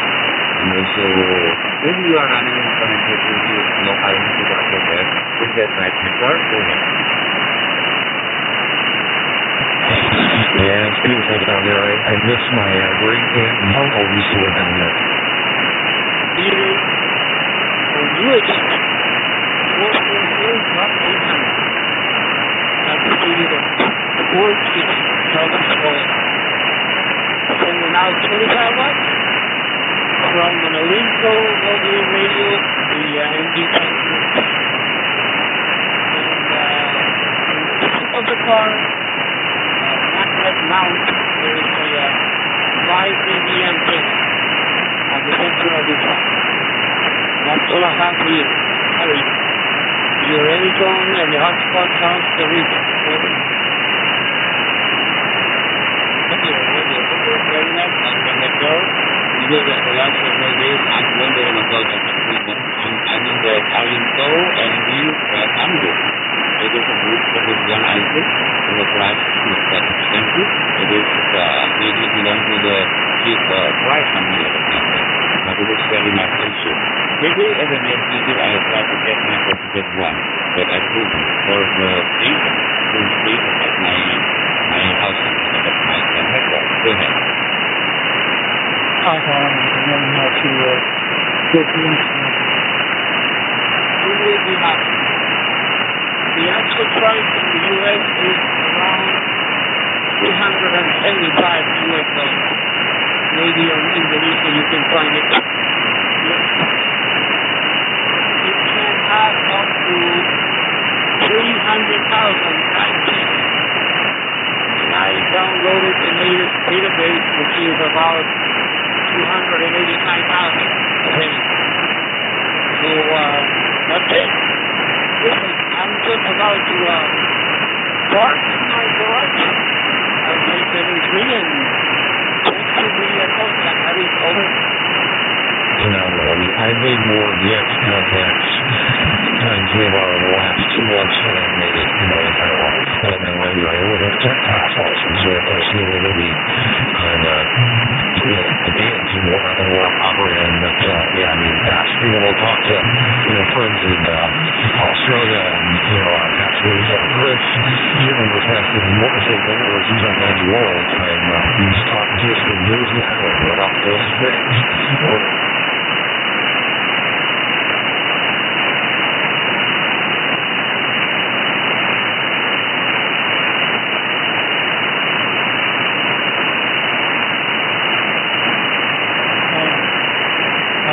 Contact I made when I first got all this up was out in Australia, and the one right behind that was in Singapore. And I've never done that with my HF group. I'm a general, by the way. But if I'm not mistaken, you, even as a technician, has part of 10 meters and 6 meters of work. Don't quote me on that, but I'm sure about 10 meters. If you got the HF access, that access to HF video, 10 meters is great. I love 10 meters, when the band's up. 40 meters, when you get around the general or want to go on the extra, 40 meters is great. 20 meters is pretty good. 80 meters is pretty good. Then some of the other intermediate bands are kind of hit or miss.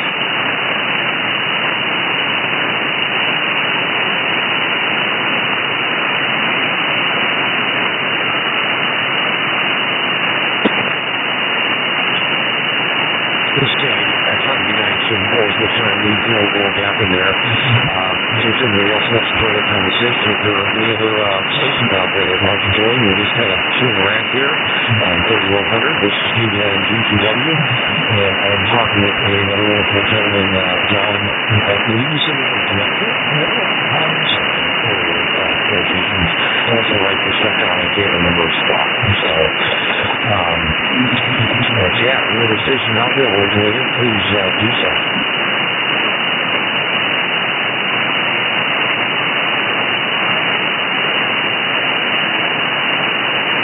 WRN.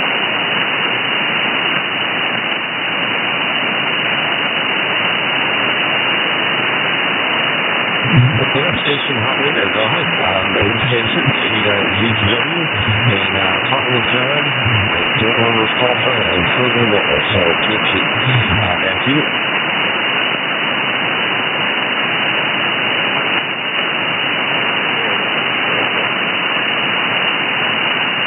Joe?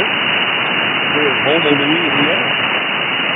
Sitting out on the side of my house, watching my dog roam around there, right?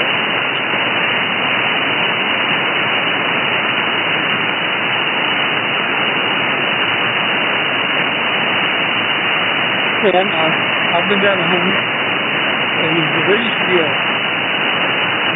seafood place there. This is John here from the state. North something around in Homer. Oh man, that's the best case seafood I ever had.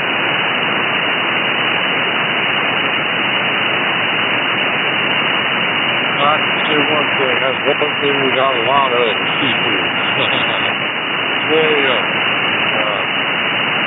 they got some good restaurants around here that serve that good old seafood, jumbo and jambalaya, you name it, we got it. Yeah.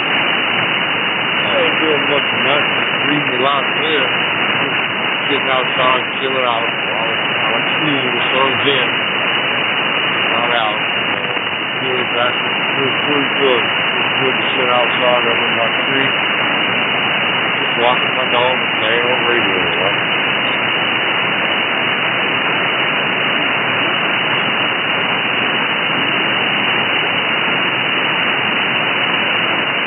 Yeah, very nice to hear from you guys. Yeah, definitely a wonderful group you have on the air tonight.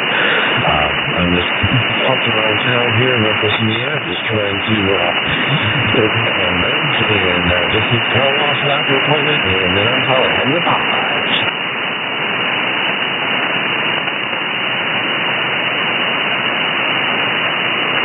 Cheeks sandwich.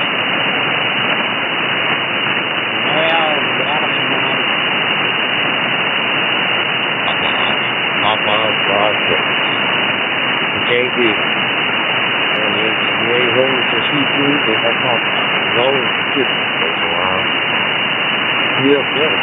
There's two. Yeah, I'm running this anytime. 878. I'm going to spot 2. I've been using this for about a year now, I guess. They've been doing it pretty good. You sound really loud. I'll read you though. Blackberry, timestamp. Go ahead, get in. The water's fine. Just put a little bit more salt in there. So. You know what I'm trying to keep you guys talk at each other. I appreciate that. It's Kilowatt. Foxtrot 5, Whiskey Fox X-Ray. I was just logging in to 93 there. Don't let me interrupt your QSO there. Operator Marcus, Amarillo, Texas. Light rain. Life is good. KF5 WFX. We're listening. Yeah, I believe he was saying my mic's coming kind of hot. I forgot the M1KE. I switched to my mobile profile to accept the hotspot I have in the car, and I need to adjust the audio. I think on each profile, I need to bump my mic gain down by about 10 dB because having it at the stock 0, it seems like everybody's kind of saying my audio is a little on the hot side. Yeah, man, disturbing traffic in downtown LA. How are you, finished work? My name is Ralph. I am in central western part of Florida. Back to you. Yeah, I'm having trade networks here there. Give me about 5 minutes, I'll get back to you there. Got a bad internet connection there. I gotta have a switch.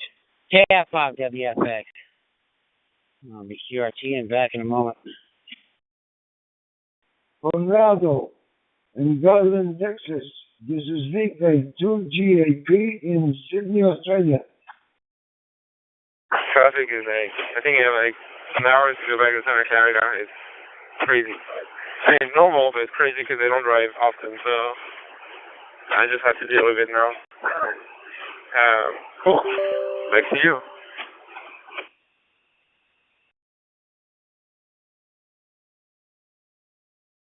Yeah, ain't no problem. It sounds better now. I don't know if you backed off or whatever, but it sounds really good now.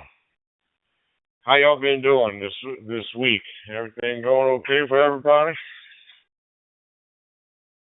No, for me it's going to be my second or third time. But for my nephew, it's his first time in the U.S. and it would be his first time here in the Science Museum.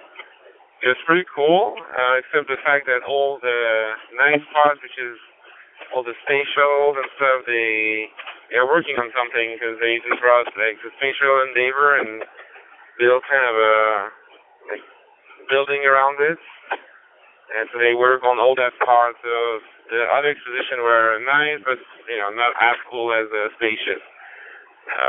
So yeah, it was nice. It was a cool time now. Is it worth an hour and a half traffic? Maybe not. Well, we wasn't getting no rain. I didn't know what the deal was going on with that. My wife happened to be outside and lightning popped over the neighbor's house next door. And when she got scared, she come running back inside, all scared. Well, just stay inside. But it never did rain, though. I have my car down here. I get off at 5:30. I'll hang out till 6:30, 6:37. After that, from here to my house is average about 50 minutes. But if I leave right at 5:30, it can be an hour and a half. I'll get with you, Ralph, after that dinner bell. If you're still out here, I don't know. I'll get back to you. Every time I get to talking, she got to ring the dinner bell. Ha ha. Jail 6 Jeff. Or I usually give it the whole manicure. I don't like how ugly they are. So I give it the whole weedy edging and cutting and pruning back the flaws and this and that. And, we got it done, but after that, I went to take me a shower and I had to go lay down for a while to kind of cool off. I was wore out by that. What do you be standing by? I'll be sitting. All right, Ralph. I'll get you back in a minute there. Jail 6 Jeff. Right around 30 to 40 minutes from here at this time. By K1CVM. Sitting by.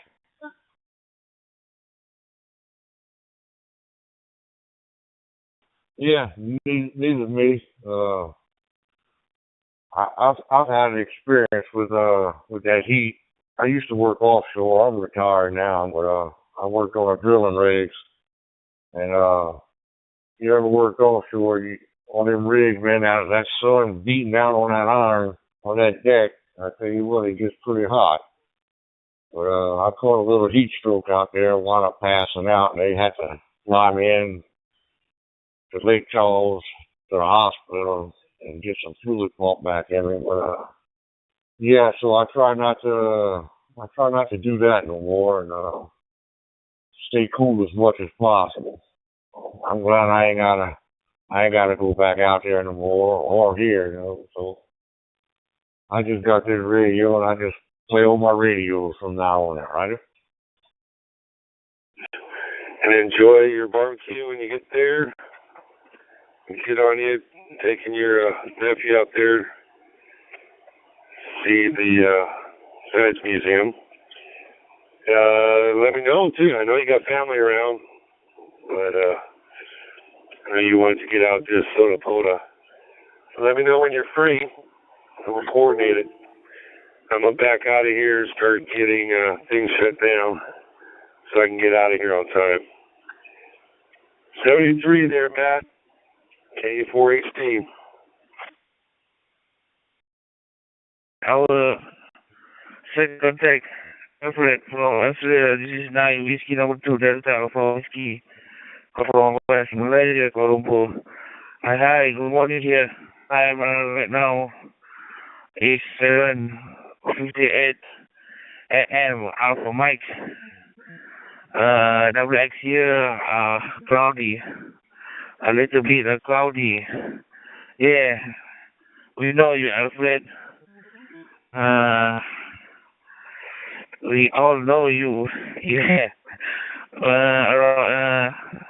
From Malaysia. When I said Alfred, it is you. Yeah.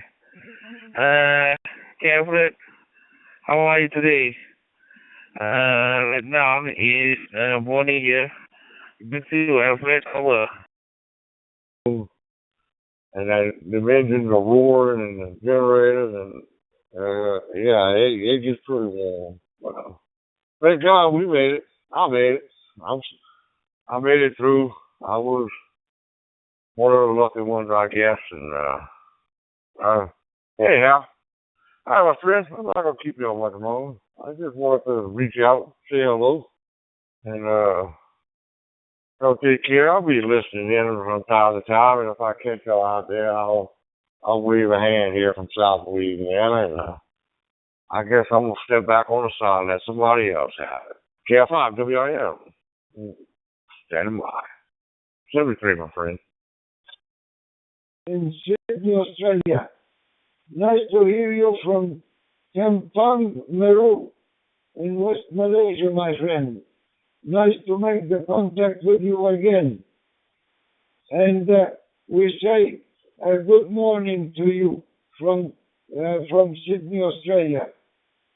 Okay, Dawood, I'll put it back to you. 9 Whiskey 2 Delta Alpha Whiskey, West Malaysia. This is VK2 GAP in Sydney, Australia. Go ahead. Microphone back to you, Dawood. And something pretty cool to you guys. KB9 GQW, sorry, was the other pharmacy picking up meds, so I apologize about cutting out of that last little bit of the QSO there. You guys have a one for us your evening. I am going to go grab something to eat. 7-3 is KB9 GQW. I will be clear and listening on 3100 mobile. Showing my old sign on my end, so wanted to check. Heard you in there, and while I'm getting the rest of this project done, I thought I'd ask somebody that I could hear. Sound real good. No problem at all. Audio's nice and clear. My friend, anytime you hear me on, just holler. 04MST, I'll be clear.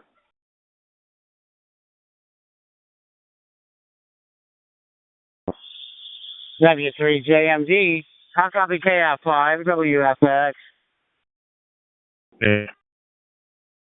And doing the whole QRZ thing as far as like logging calls and whatnot. I'm definitely better at using WRL, World Radio League. I try to log all my contacts that I can, as long as I'm stationary, of course. So I won't be able to mark this in there. Although, you know, I did take that app before I left the doctor's office when I was trying to get the phone to reconnect and connect to the mic. I believe I did log your call in there, so I will definitely try to reach out to you in the future. And if you want to take down my DMR ID, you can always contact me direct. This is KB9ZQW, and I'll be rolling. I have a QSO with you. Would you like to QSY to TAC 312? While we're sitting here, I've been logging. I log on. Right now, I'm just using QRZ because it's easier. But yeah, definitely. You see mine. You want to talk direct? Grab my number as well and do the same thing. You have yourself a good evening. I'll be back on later on. QRMST. Sydney, Australia.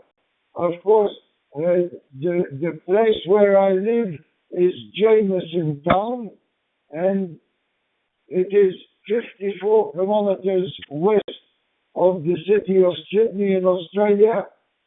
And nice to hear you, my friend, again. 9 Whiskey 2 Delta Alpha Whiskey. This is VK2 GAP in Sydney, Australia. Go ahead, Dawood. The microphone back to you.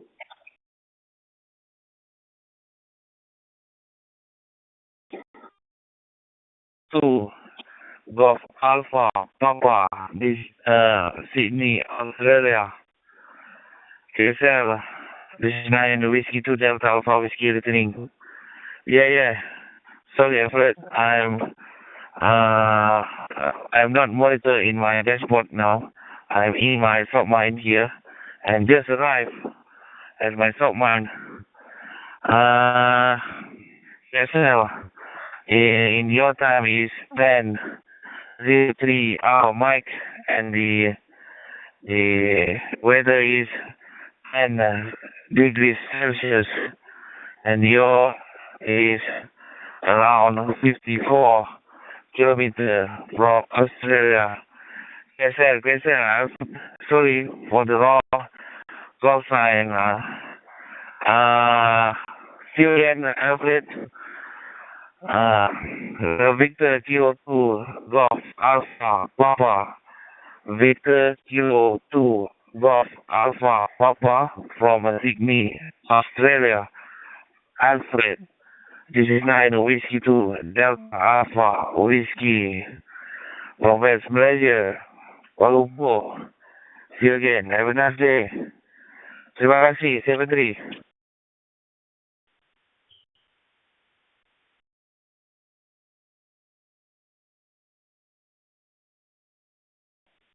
Okay, Dawood Azani, nice to meet you. Okay, even though because it's only the second time we've spoken from West Malaysia. Nice to hear you, my friend. And yes, it is very hard when you've got so many things that you've got to remember. I am 79 years of age here at Dawood in Sydney, Australia, but that's okay. At least we've made the contact, and it's nice to hear you again, Dawood Azani. 73, 9 Whiskey 2 DAW. This is VK2 GAP in Sydney, Australia, signing, and 73, and I will log you into QRZ.com, my friend. Cheers, have a nice day, have a nice week, and God bless my friend from West Malaysia, Kuala Lumpur. Cheers, mate. Yeah, 73. 73, Alfred.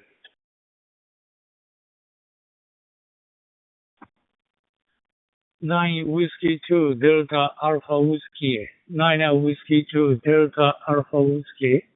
This is Juliet Alpha 1 X-Ray Tango November.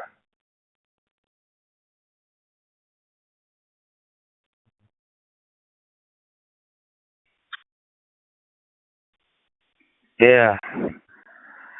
Sorry, I'm not monitoring my dashboard right now. I'm in my subline here. Just arrived. Juliet Alpha 1, November, Tango, November.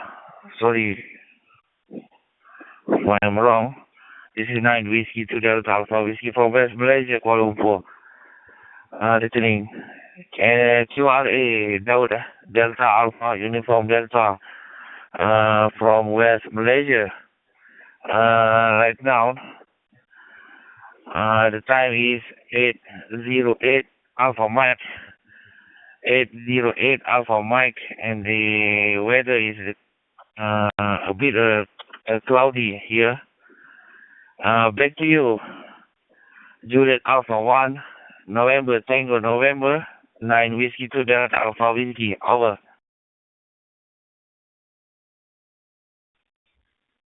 9 Whiskey 2 Delta Alpha Whiskey.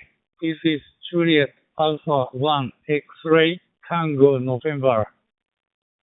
JA1XTN is my call, and thank you very much for coming back to my call. Good morning. Selamat pagi. My name is Terry, Tango Echo Radio Yankee. Terry is my handle. And the location here is Yokohama, Japan. And I'm very glad to see you for the first time. Your audio is very nice. 9 Whiskey 2 Delta Alpha Whiskey. This is JA1XTN. Microphone back to you. Roger. Sorry for the wrong call sign. Juliet Alpha 1 X3 Tango November from Yokohama Station. This is 9 Whiskey number 2 Delta Alpha Whiskey from West Malaysia, Kuala Lumpur. Hi, Jerry QSL. Your name is Jerry from Yokohama, Japan. I'm not monitoring my dashboard now. In my submind, just have a bit of work. Thanks again for the call, Jerry. Yeah, this is our first contact now. Yeah, I'm thinking your time is a bit same with here in Malaysia here. I log you in my logbook. I'm here for the last hour, Jerry. Cause I got a bit of work. Jerry, Juliet Alpha 1 X3 Tango November from Yokohama Station, and the operator is Jerry. This is 9 Whiskey number 2 Delta Alpha Whiskey. Hear you for the last hour and QRT. See you again. Thanks for the call, Jerry. See you again. Have a nice day. Terima kasih. 73. 9 Whiskey 2 Delta Alpha Whiskey. This is A1XTN. Yeah, anyway, thank you very much for nice contact today for the first time. And local time here is 9:11 Thursday morning. And weather here today is pretty fine. And temperature is right now is 27 degrees Celsius. It's a little bit not so hot compared to recent extreme hot day because it's likely to typhoon is likely to approach to Japan. So temperature is not so hot today. Yeah, anyway, thank you very much. Nice QSO today. I hope to see you again next time. And have a good day. I'll be clear. 9 Whiskey 2, Delta Alpha Whiskey. This is JA1XTN. Thank you very much. 73 from Yokohama, Japan. Terima kasih. See you again.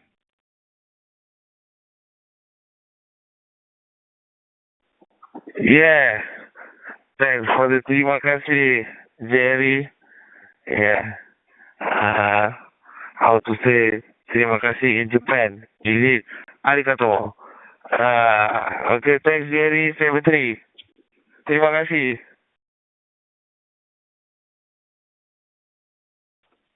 Thank you very much. ありがとうございました。terima kasih.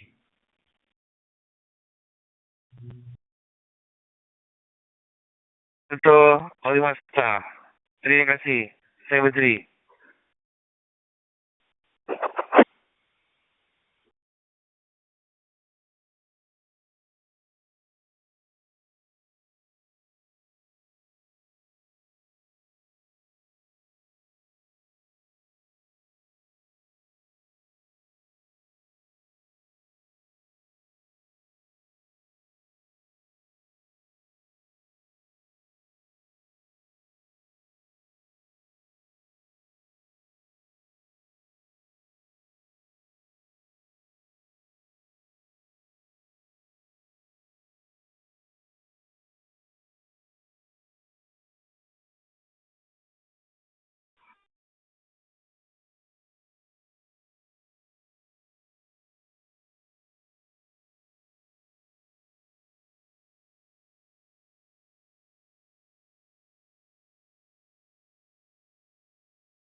Kilo Fox 0, Sierra Yankee Juliet, Sean. In Coffeyville, Kansas, this is VK2GAP. Good morning to you from Sydney, Australia.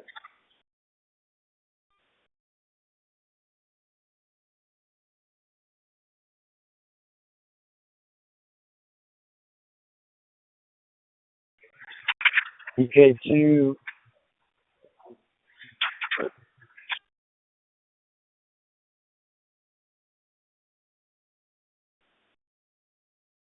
GAP is KF0SYJ, calling from Kansas. Good morning to you.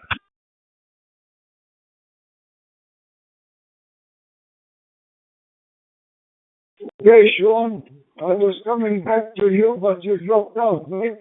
KF0SYJ in Sydney, Australia. Go ahead, Sean.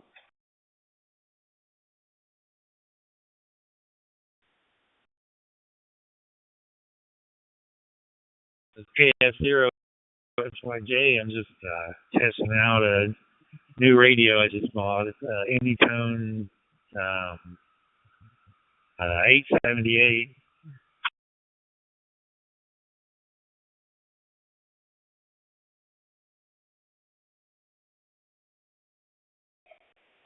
Okay, Sean.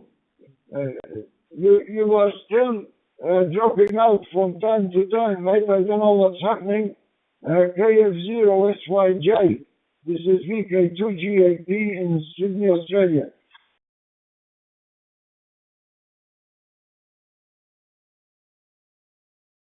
Is KF0 8SYJ. I'm going to reboot my hotspot.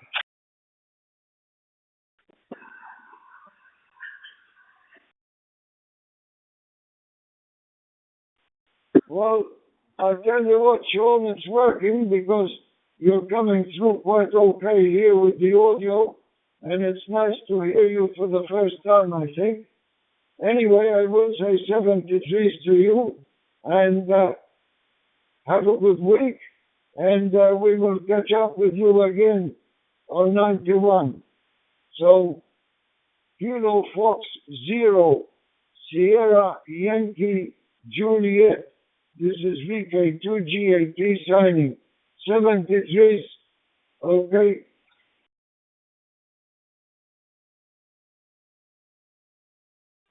Victor K2 GAP. This is KF0 SYJ. You have a good one.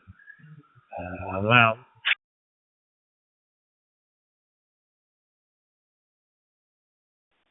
Okay, Sean. Same to you, my friend. And it's nice to hear you from Coffeeville in Kansas. And we say 73 to you. God bless. Look after yourself. And we'll talk again another time. KF0SYJ, VK2GAP signing. 73.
Illinois cái này nó authority in it.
AC DP.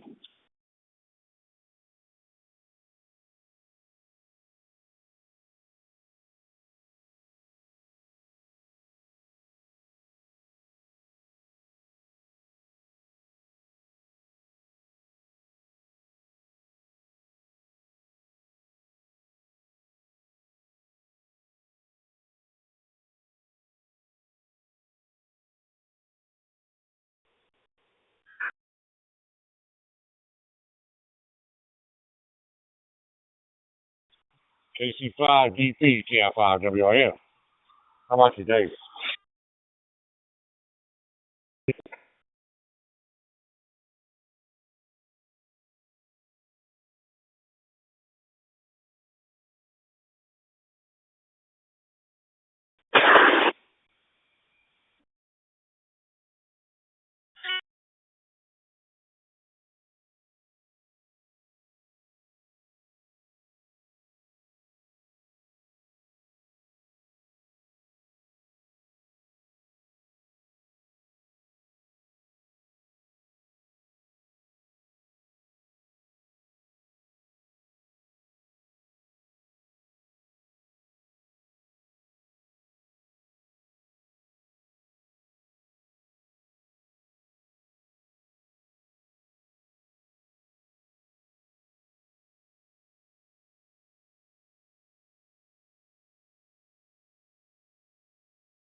C6EYV, AI 6PX. AC5DP, KI5WIF. You got a copy?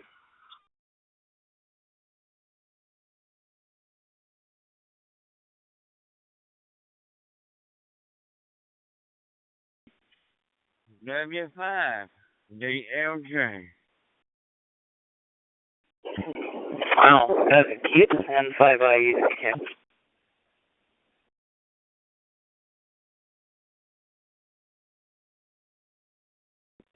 Oh, hey, Nick. How you doing tonight? AI 6PX.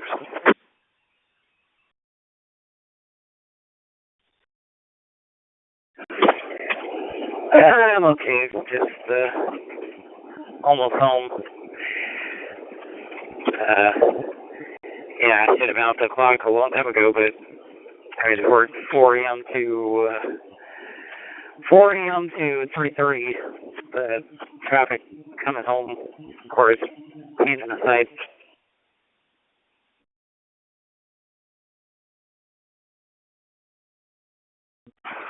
Yeah, you're right. In the thick of it now. Well, that makes for some nice overtime for the day. Almost kicked the double time trigger.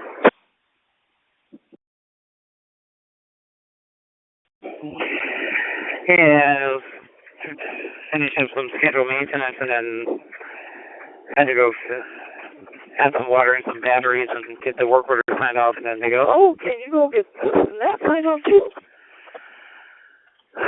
You guys realize they start at 4 o'clock in the morning, right? Okay, whatever.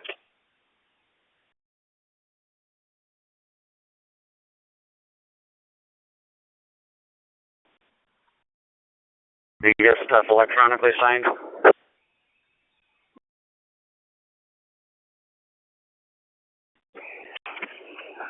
They haven't figured out the bugs, how to fix the bugs in the new system that we're running. Every single time they think they figure something out, they realize there's another bug, and then we get these work orders that we have signed off, get signed again because signatures are falling off. I'm like, come on, man. KI5WIF. Leave it in hands. South Louisiana. Went to a locked archive somewhere, so future things can't undo that signature.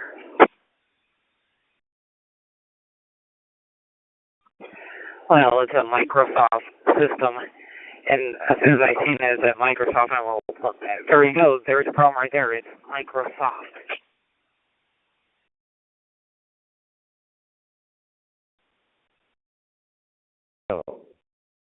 Listening from Louisiana.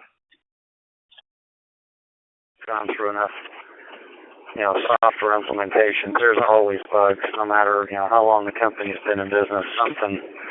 Something's going to glitch because there's something that's been, customized for your deployment, or, unless it's, totally cloud-based and running on their stuff, they're always going to claim, oh, you're trying to run it on a local server, there's, some patch or whatever that's not there. I remember back in the days, like, what? You're running an Oracle database instead of a SQL database, or, you're running on, what was it? One of the Linux-based ones, versus, Windows and one of the Windows servers, and I'm like, the Linux is still far more stable. I still take that any day of the week, but yeah, they're always going to place blame on something you're doing as well before it's anything that's their problem.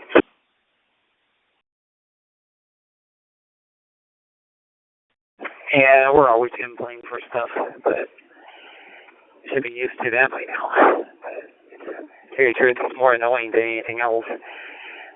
That says I've quit over it, so everybody's fed up with it. But we're getting ready to have our, I think we have our meeting, I think it's next month actually, so hey, we'll see what they say about the system now. Let's see, I'm looking at the calendar. I think it's next month. It is Oh, nope. It would be, I think it's in September. Yeah, I think it's in September. We have that meeting, so. Anyways, it is what it is. Just, we can fix this system that we're on. I think we're still having an issue with the system because there's so many technicians on it.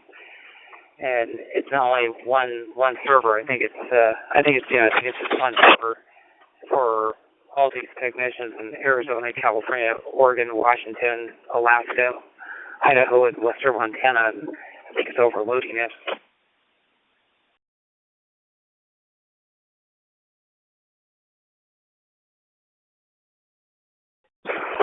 Yeah, I remember back in the early 90s, I want to say like 93, maybe 94, when I was rolling out the first electronic medical records system for skilled nursing back in New York. And, before that, everything was happening on paper. Paper and pen, paper and pencil, a 3-ring binder, so there was a binder for every resident in a nursing home. Of course, that all got archived when they discharged, and, surveys would come in, you have to be pulling all these binders, folders, and all that kind of stuff. So we went to the first electronic system, and that actually retired, a fair number of nurses. They're like, yeah, no, we've been at this long enough. I'm not about to, learn computer and all of that. I'm out. And then, we brought new ones in to replace those, that decided to go. But, yeah, over the course of the next 2 years, our turnover was at record highs. However, when survey came in, now they weren't having to try to, read people's handwriting and all of that. They were thrilled because it made it so much easier for them. Of course, we were still having to print stuff out, because they weren't all, familiar with the system. I mean, electronic medical records are everywhere now. Although I'm still finding some buildings that are operating on paper. But yeah, that's a cultural shift, a generational thing that will cause people to run, especially if they're close enough to the end of a career. Are you guys running your own server, in an office somewhere that everybody's coming back into, or is this thing cloud-based?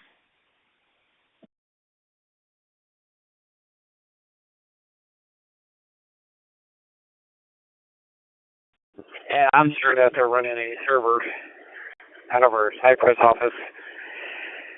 I'll talk to the IT guys and ask them, but it could be cloud-based, and if it is, it's a piece of junk.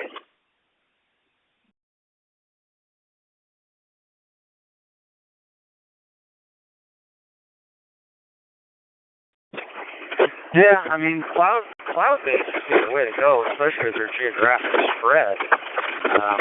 Most data centers now, have that thing mirrored, in different areas for failover, backup. But if you guys, if they're running it on a server in an office down in Cypress, first thing is what kind of pipeline do they have coming into it, and then, how much memory and what are the processors on that thing to be able to handle, the load, especially if each login creates a separate instance of the server, running for that client that's out there getting in. That just becomes a resource hog. KK1 HCC. Oh, that's what he delivered. I didn't know she purchased a box of diapers for the baby. Amazon guy just delivered it. Yeah, I think they actually do have a server in the up in the server room. It seems like anytime something happens, we have some sort of Verizon outage, everything goes down, and I'm 100% sure they have a server in the rack over at our cyber shop.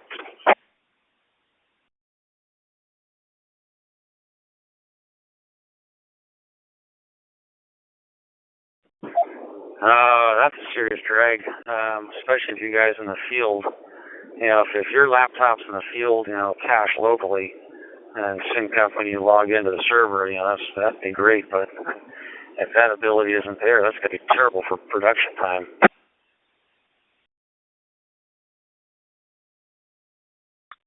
Yeah, on our old system it was like that, and we'd be sitting there, we're like, our system was working, and it's telling it's down, and then we're like, what the heck?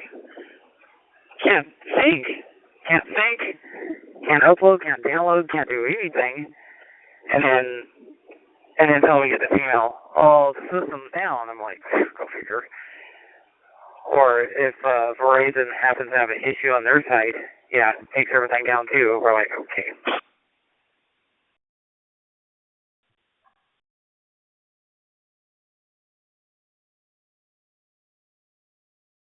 Yeah, and Verizon never has any downtime.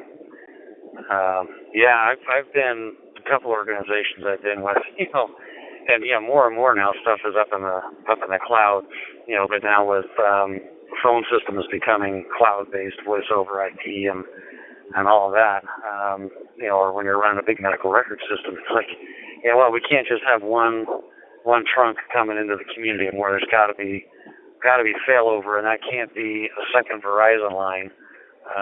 You need to be looking for a different vendor that has a different, last mile route too, because if somebody sticks a, backhoe through the fiber on the same street, it's going to knock out, 2 or 3 providers. So make sure whoever you contract with is coming through a separate last mile and a drop over a different circuit, different path, and all of that. Otherwise, you're not doing yourself any good. And, trying to explain to an organization, not the one I'm with currently, but one of my former, why that's a good investment when they're counting every penny, going, we don't want to do that. It's like $1,000 a month or whatever. I'm like, yeah, insurance.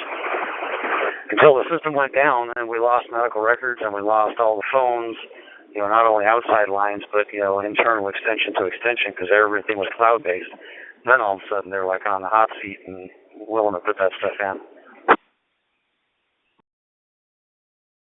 Okay, very good. Thank you.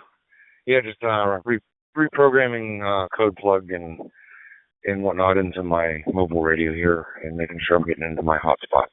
Thank you very much. N3RWZ. Yeah, they don't know until things will happen. So,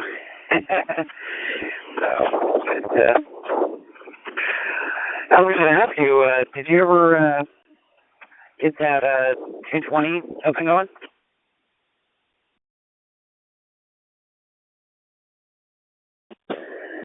Yeah, I got to reposition the antenna though. I got to get it higher up on the tower. I just threw it up, on the low level. It was hotter than bejeebers. No, I didn't want to climb the tower to the top and be burning my hands all the way, plus dehydrating. So this weekend, probably get up there and get that moved up to the higher elevation and get the coverage that it should have. It's pretty local right now. It needs to go up about another 75 feet.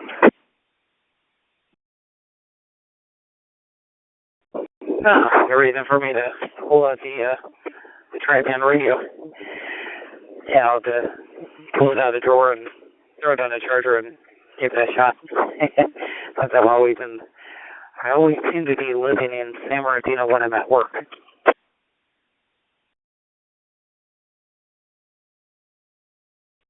Yeah, copy that. I'll drop you a text this weekend after I get up there. Get it hiked up the tower. So people get through.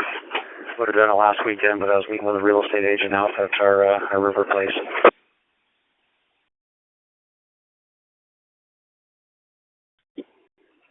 All right, gotcha. Yeah, I'll pull it out. Right. Pull it out next week. Just put out my radio bag that I carry around with the other radios, so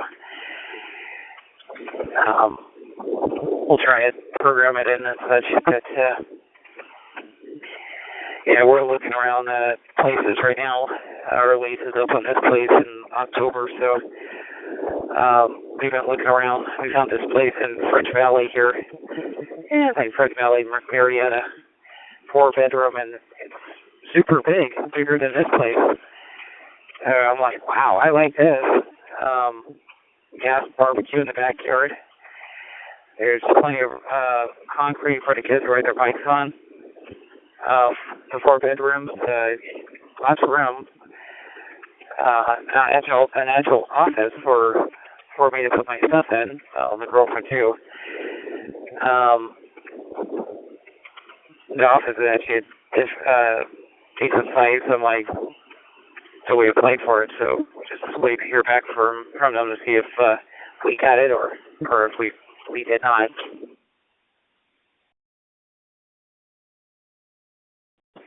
Just out of curiosity, what's rent going for down there?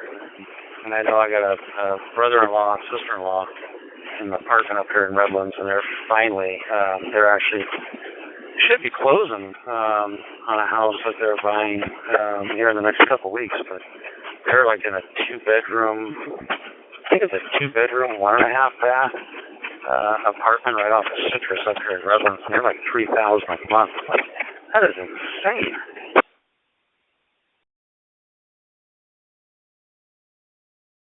Yeah, it's about the same down here. Depends on what you're looking at, bedrooms and such, but it's about the same. The thing here is she has a house that she has to sell that her and her ex own. So before we could buy anything, man, that tire looks low. Before we could buy anything, she has to sell that place.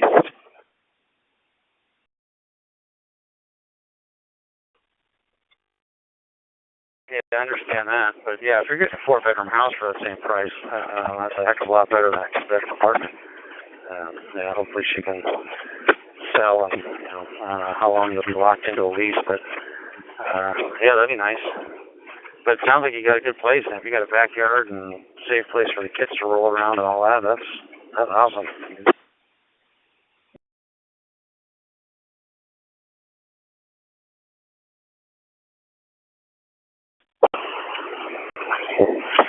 Yeah, it's a super nice place. We had another place in Winchester.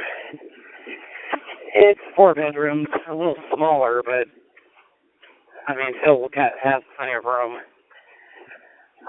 It was decent too, just not as big as that place. So actually, the real estate agent sent me a text yesterday, and I'm like, we already looked at it. My girlfriend and I went there. If you remember the baby in the car seat, she goes, "Oh yeah," and then she goes, "Yeah, I talked to the owner about you guys," and I'm like, "Oh, okay."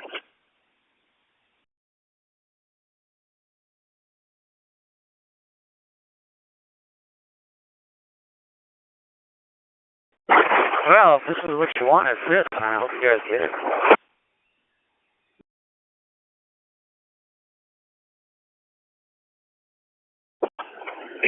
Yeah, we have to have 4 bedrooms because her mom would come live with us too. So yeah, it's an extra adult in the house and to help out with the kids. So when I'm at work, she's not feeling overwhelmed. So it'll kind of help us out. I mean, even though we're doing okay just with the 2 of us, but her mom does come over every now and then and help us out. But yeah, we'll see how it all pans out. And yeah, we gotta speaking of her mom, her mom drove all the way up to Northern California for a wedding last Friday, and her car broke down up there. She's been having problems with this car since she had it. She had it for years, and it's the computer. I told her, you need to get a lawyer, and I think it's been in the shop numerous times for the same exact problem. They need to clean that thing at the limit.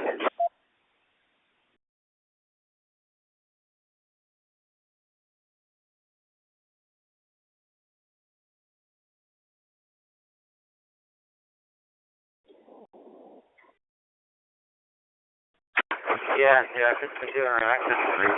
Well, you need a place like my father-in-law got there. Four-bedroom story, nice backyard. But when they built, it was in a neighborhood they built Coffin Road, I think back in like 2000. They had some options. One of the options they picked was like the live-in set up so there's actually like two master bedrooms. I mean, one is definitely the master bedroom, and the other one's kind of more like a maid's quarters kind of thing. But yeah, if your mother-in-law's coming, or your girlfriend's mom, yeah, that'd be nice. Give her that extra privacy to, retreat. Yeah, 60X.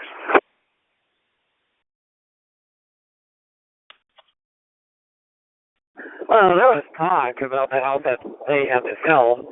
That's a 5-bedroom plus a in-law suite. I walked in there, I looked and go, this place is huge. The in-law suite, of course, just had a bedroom, kitchen, laundry room, bathroom, its own living room. And you walk through the main house. Has a office downstairs, which could be a room. So that's one. Actually, it has 2 rooms downstairs, 2. I think it's 3. 1, 2, 3. Yeah, 3 bedrooms upstairs.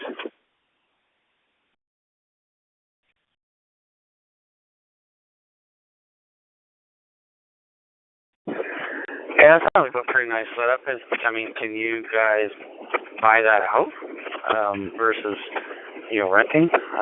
Or do like a lease option on it? You can go into it and at the end of each year or whatever, have the option to, roll over and buy it.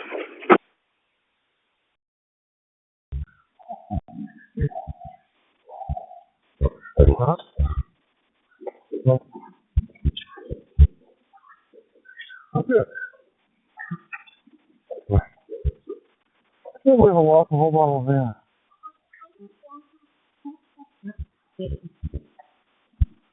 Which is good.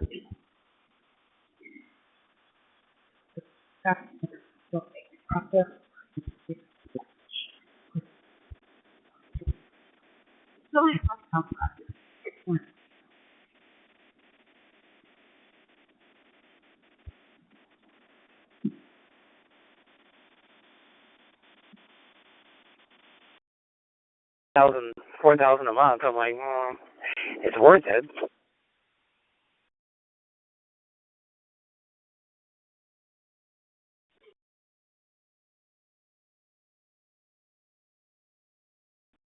Yeah, sounds like it. You have a $4,000 a month house. It's crook at that. Like I said, we've been in our place now, 24 years. Yeah, and sell it now and somebody buying it, picking up the current tax rate, that would hurt. But yeah, I could see where that would have some bad juju too. But I'd probably keep my hand out of that cookie jar as well.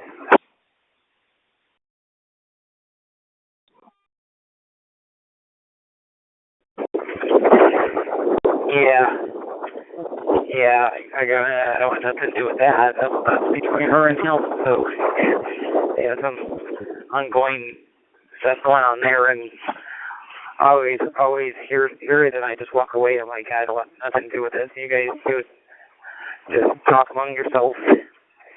Anyway, all right. I'm walking inside the house. I had to bring in all this stuff, and I realized I had to bring in my Milwaukee charger. When my van was in service last week, they disconnected the secondary battery in my van, and I keep forgetting I have to connect that, so I can't charge my stuff in the van because they disconnected that. I'm going to take time tomorrow or Friday to pull the panel off and reconnect it, and then tell them, hey, why did you guys disconnect that? Let's stay on there. And I take it back over there for service. Tell them to touch that.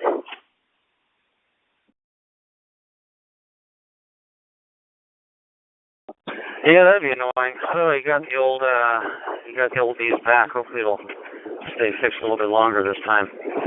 All right, well, hey, have yourself a good night. It's always good catching up, and don't burn through the diapers too quick on the baby. AI 60X.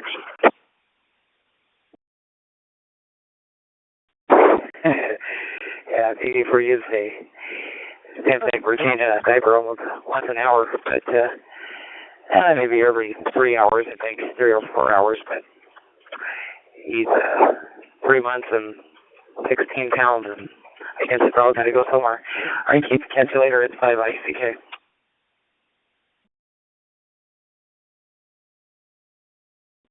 Yeah, when the kids were young, we didn't, Amazon wasn't doing that stuff yet, and Chewy wasn't delivering either, but that's what got us into the Costco memberships. Bulk purchases of diapers. It was like found money when each one of them got toilet trained that we weren't buying diapers anymore. Plus they fit into clothes that they'd outgrown again in the pants thing. So, all right, have a good one. AI 60X.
M4TOM and 4OVQ.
It was six truly perfecto monitoring pop-up.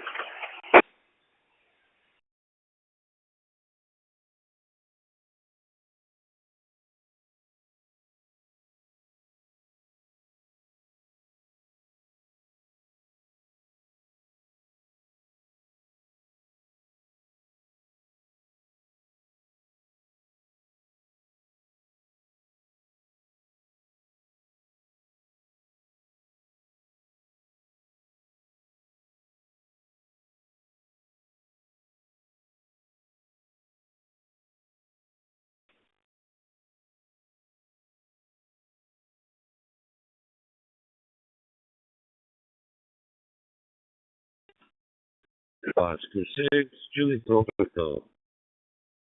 Listening to 91 World.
KC60YV, AI6DX.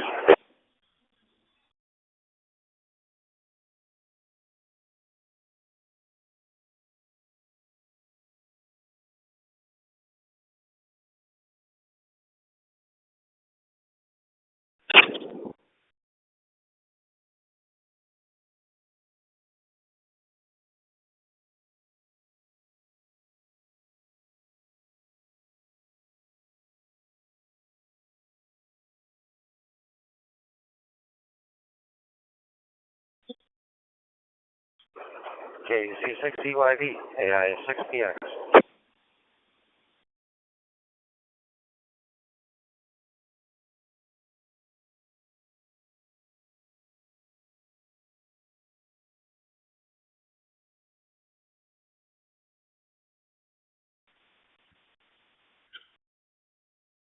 AI6DX, clear.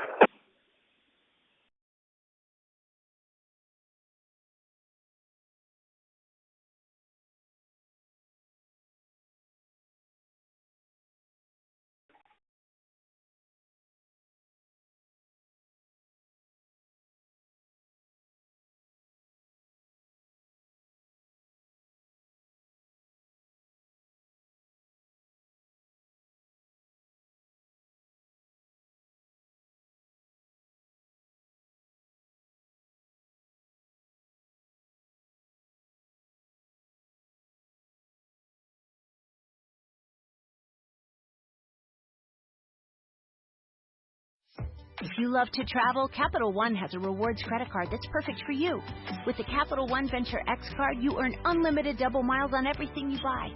Plus, you get premium benefits at a collection of luxury hotels when you book on Capital One Travel. And with Venture X, you get access to over 1,000 airport lounges worldwide. Open up a world of travel possibilities with the Capital One Venture X card. What's in your wallet? Terms apply. Lounge access is subject to change. See CapitalOne.com for details.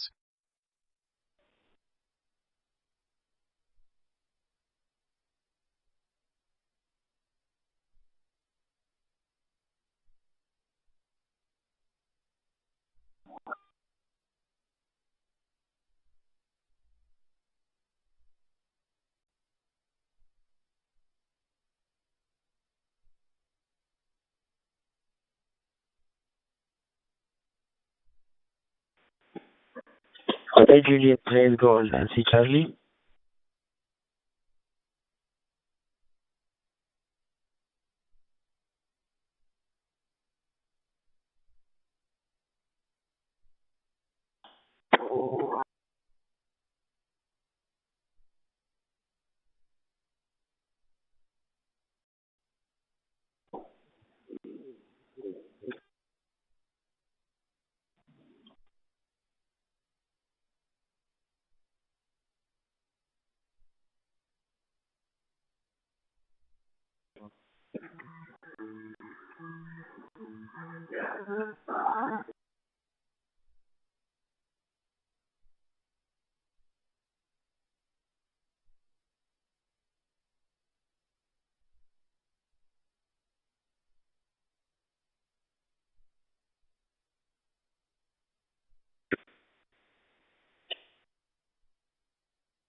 CHINO 39-10-4.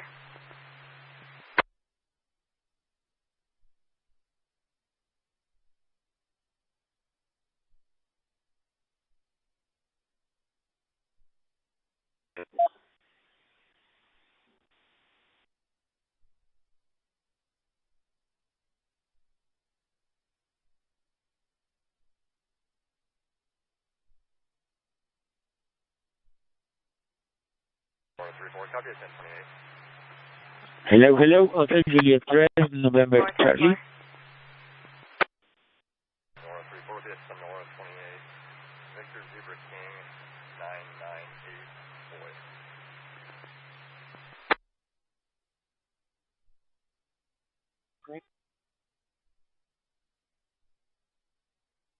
Nora 34, code 500.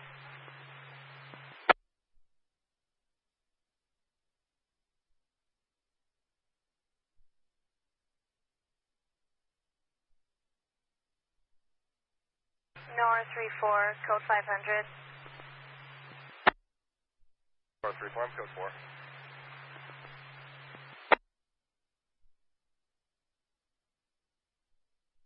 For your 28, I copy Victor Zebra King 998 boy. No vehicle found. 4, thank you.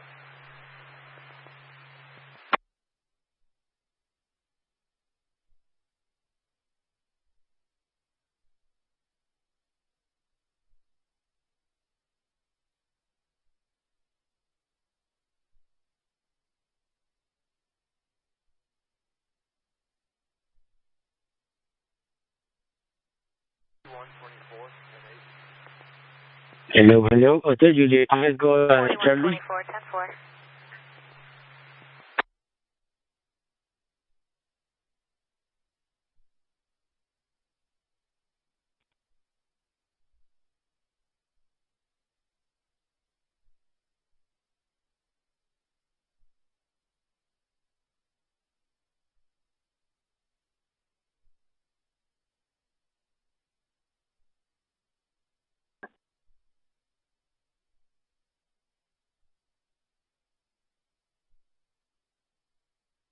Kilo Juliet 4, Foxtrot Hotel Golf.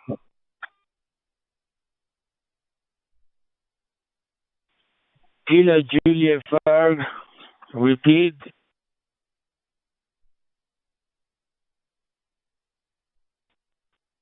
KJ4 FHG, Kilo Juliet 4, Foxtrot Hotel Golf.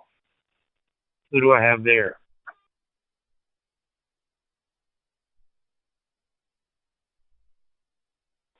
Kilo Juliet 4, Foxtrot Delta Golf. Hello, my friend. My question is Hotel Juliet 12 Golf, November Charlie.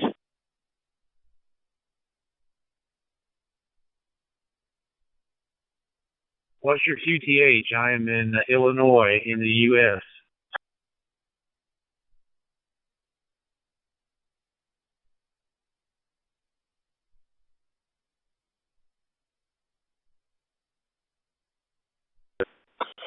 Okay, my friend. Thank you for the contact. I am from Bogota, Colombia.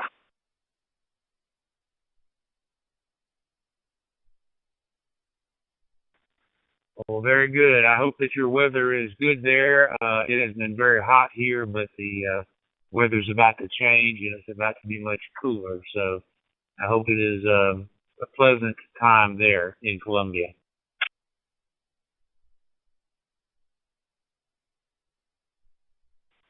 Okay, my friend. I confirm you calling Kilo Juliet 4 Foster Hotel Golf. Okay, my friend.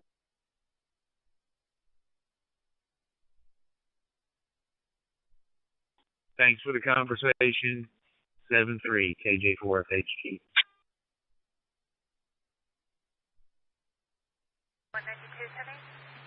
KJ4FHG. This is Kilo Charlie 3, Victor Tango Foxtrot.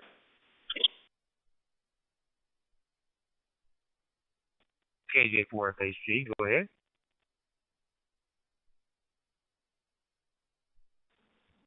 This is Kilo Charlie 3, Victor Tango Foxtrot, Michael in Philadelphia. Hello, sir.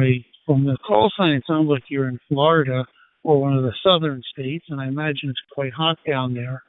I'm located near Philadelphia, and we're warm, but I don't think we're as warm as you are. Back to you.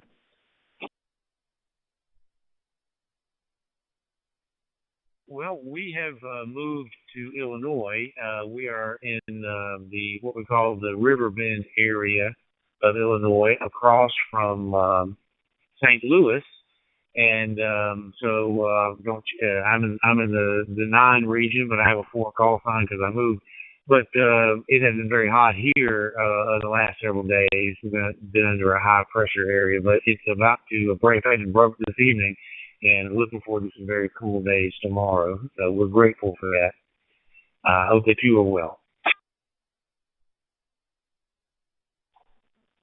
KC3VTF. Well, I'm glad to hear that, Otis, because I lived in Illinois for a number of years too. I'm from Philadelphia, but I lived in Illinois. I lived out in the suburbs of Chicago, south suburbs.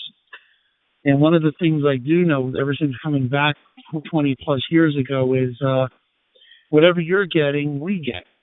So if you're going to get cool weather, then that usually means that my location gets cool weather a couple of days later.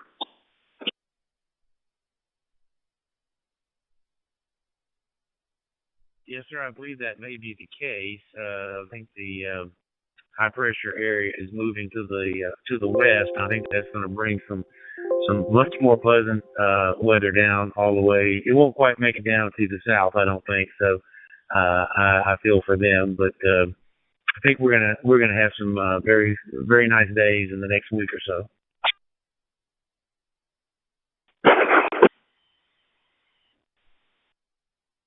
Thank goodness for that. Today's a scorcher. We had a heat advisory alert. I'm working on my computer here, and I'm like my little orange triangle, heat advisory. Not a good thing to see. I didn't go outside much tonight. I just stayed indoors. But I won't keep you. I just want to say hello. I saw you come up. And I wish you a great evening and a great day tomorrow. 73s and best wishes. KC3, the ETF, back to you. Man, good wishes to you. Thanks for the contact. 73 KJ4 FHG. KJ4 FHG, this is Whiskey India 9, Echo Golf Lima.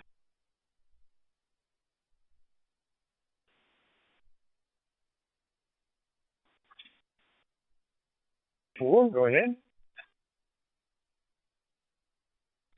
Yeah, I was saying, Kevin up in northwest Wisconsin. Just letting you know, we had that nice, hot, sticky, bad stuff.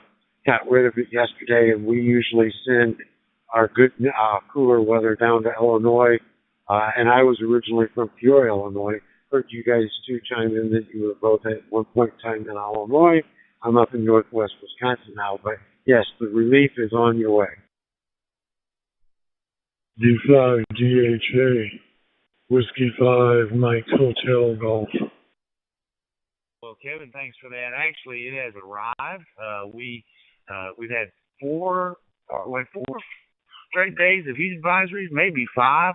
One day actually wasn't so bad because it rained, but this afternoon, between 6 o'clock and 7 o'clock this evening, it sort of rolled in, and you can really feel the difference. It's so much nicer.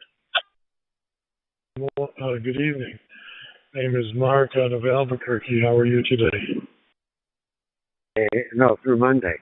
And then Tuesday, midday, they rolled through. Everything started dropping to get a little bit nicer. So, unfortunately, it was after I got done mixing and pouring 100 bags of concrete. But, hey, it'll be nicer the next time. So we just take whatever comes. How is it out that way? 100 bags of concrete. Oh my goodness, I don't know that I could do that anymore, even in cool weather. But yeah, I think our heat advisory started Friday or Saturday, and it went till today. So yeah, we're a couple of days behind you. So thanks for sending it down this way. Over. Go ahead and jump off of here. I'll be clear on your final, but this is Whiskey India 9, Echo Golf Lima. On and on. You got your general, yeah? You got your technician and your general, yeah? A little bit. Just got this open spot, and I think I have to tweak it a little bit. 7-3.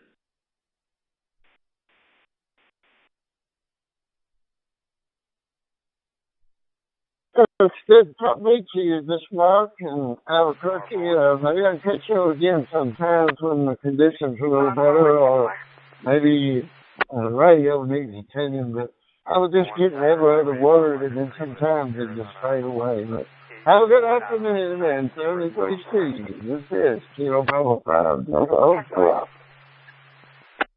HG, this is YG3 ACN calling. Do you copy me? Over.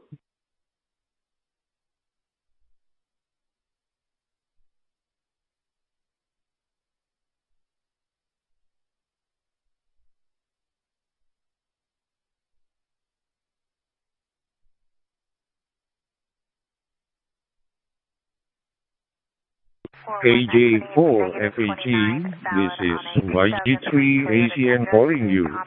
Do you copy me? Over.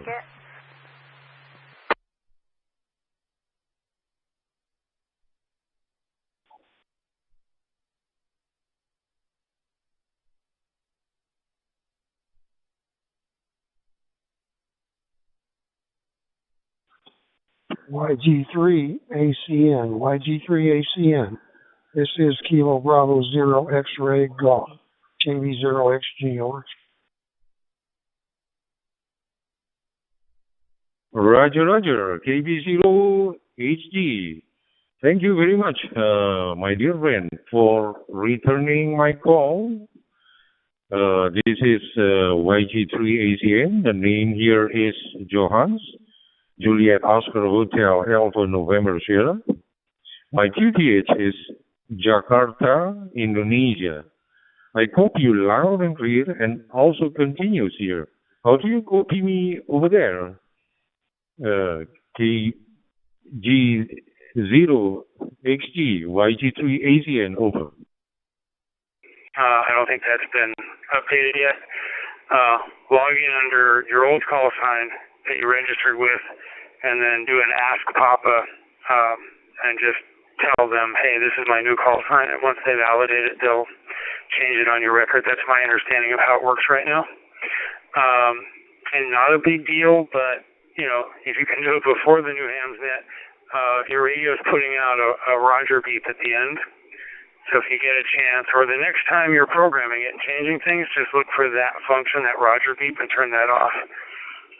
So you can come back with your call. I didn't quite catch it, your new call, and I'll keep an eye out for it and see if it gets changed. K6MIB, go ahead.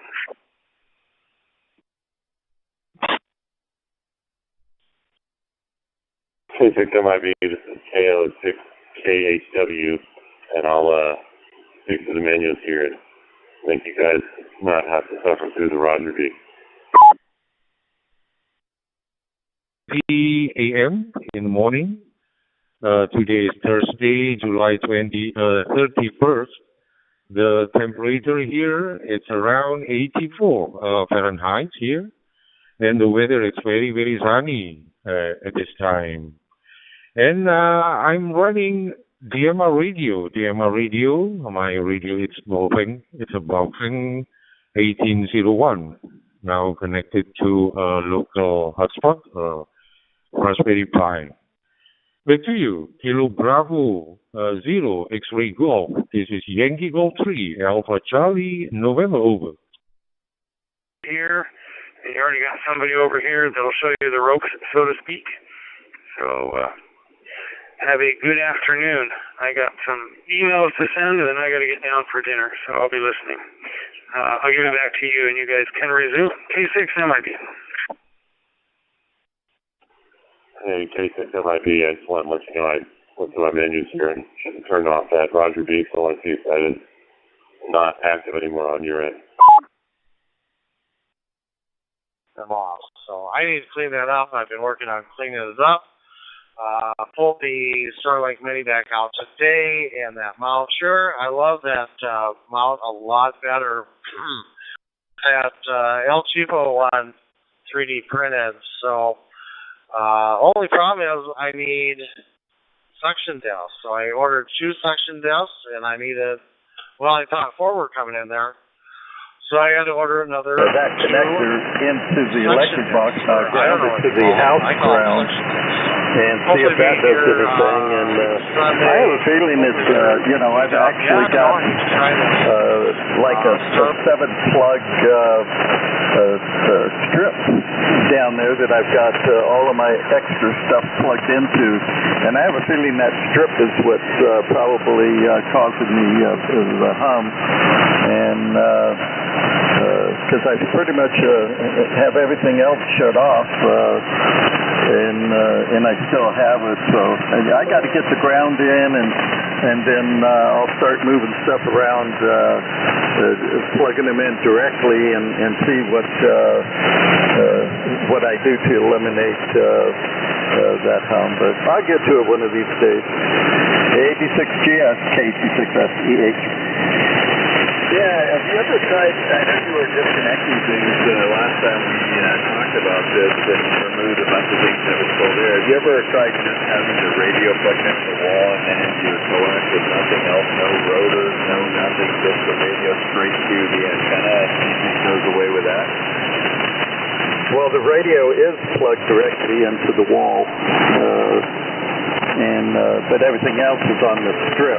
So, yeah, no, I've got, I'll have to take another look and see. I only have one plug back there, and I forget, I know I have the radio, and I don't know what else is plugged directly into the wall. Probably a power strip that power with the 7 plugs in it.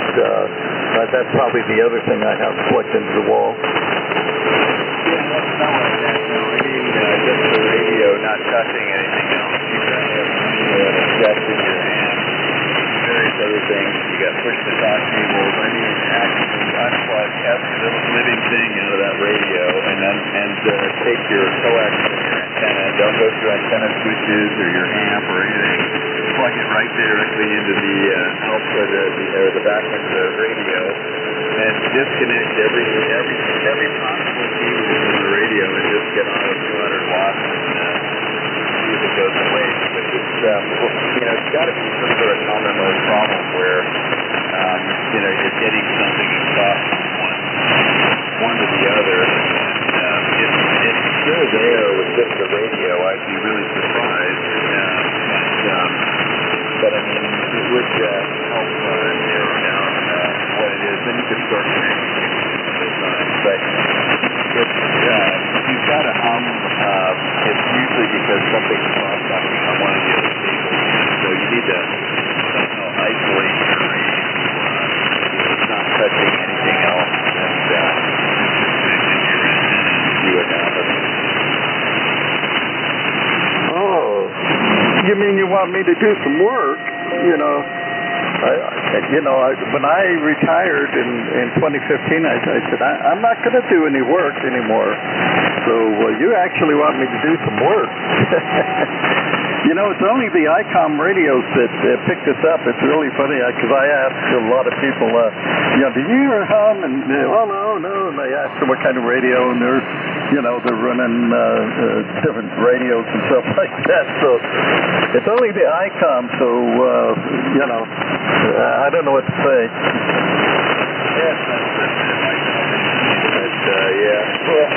you'll eventually figure it out, or you'll decide that it's too much work, one of the two, but that's okay. So, but yeah, I mean, it's one of those things. I've got a subwoofer for my computer system, so the speakers are tuning in that subwoofer, and it's humming like crazy. I mean, you don't have to even turn it on. You just plug it in and it goes hum. No, I did not mean to imply there was any problem with your audio. Your audio was excellent.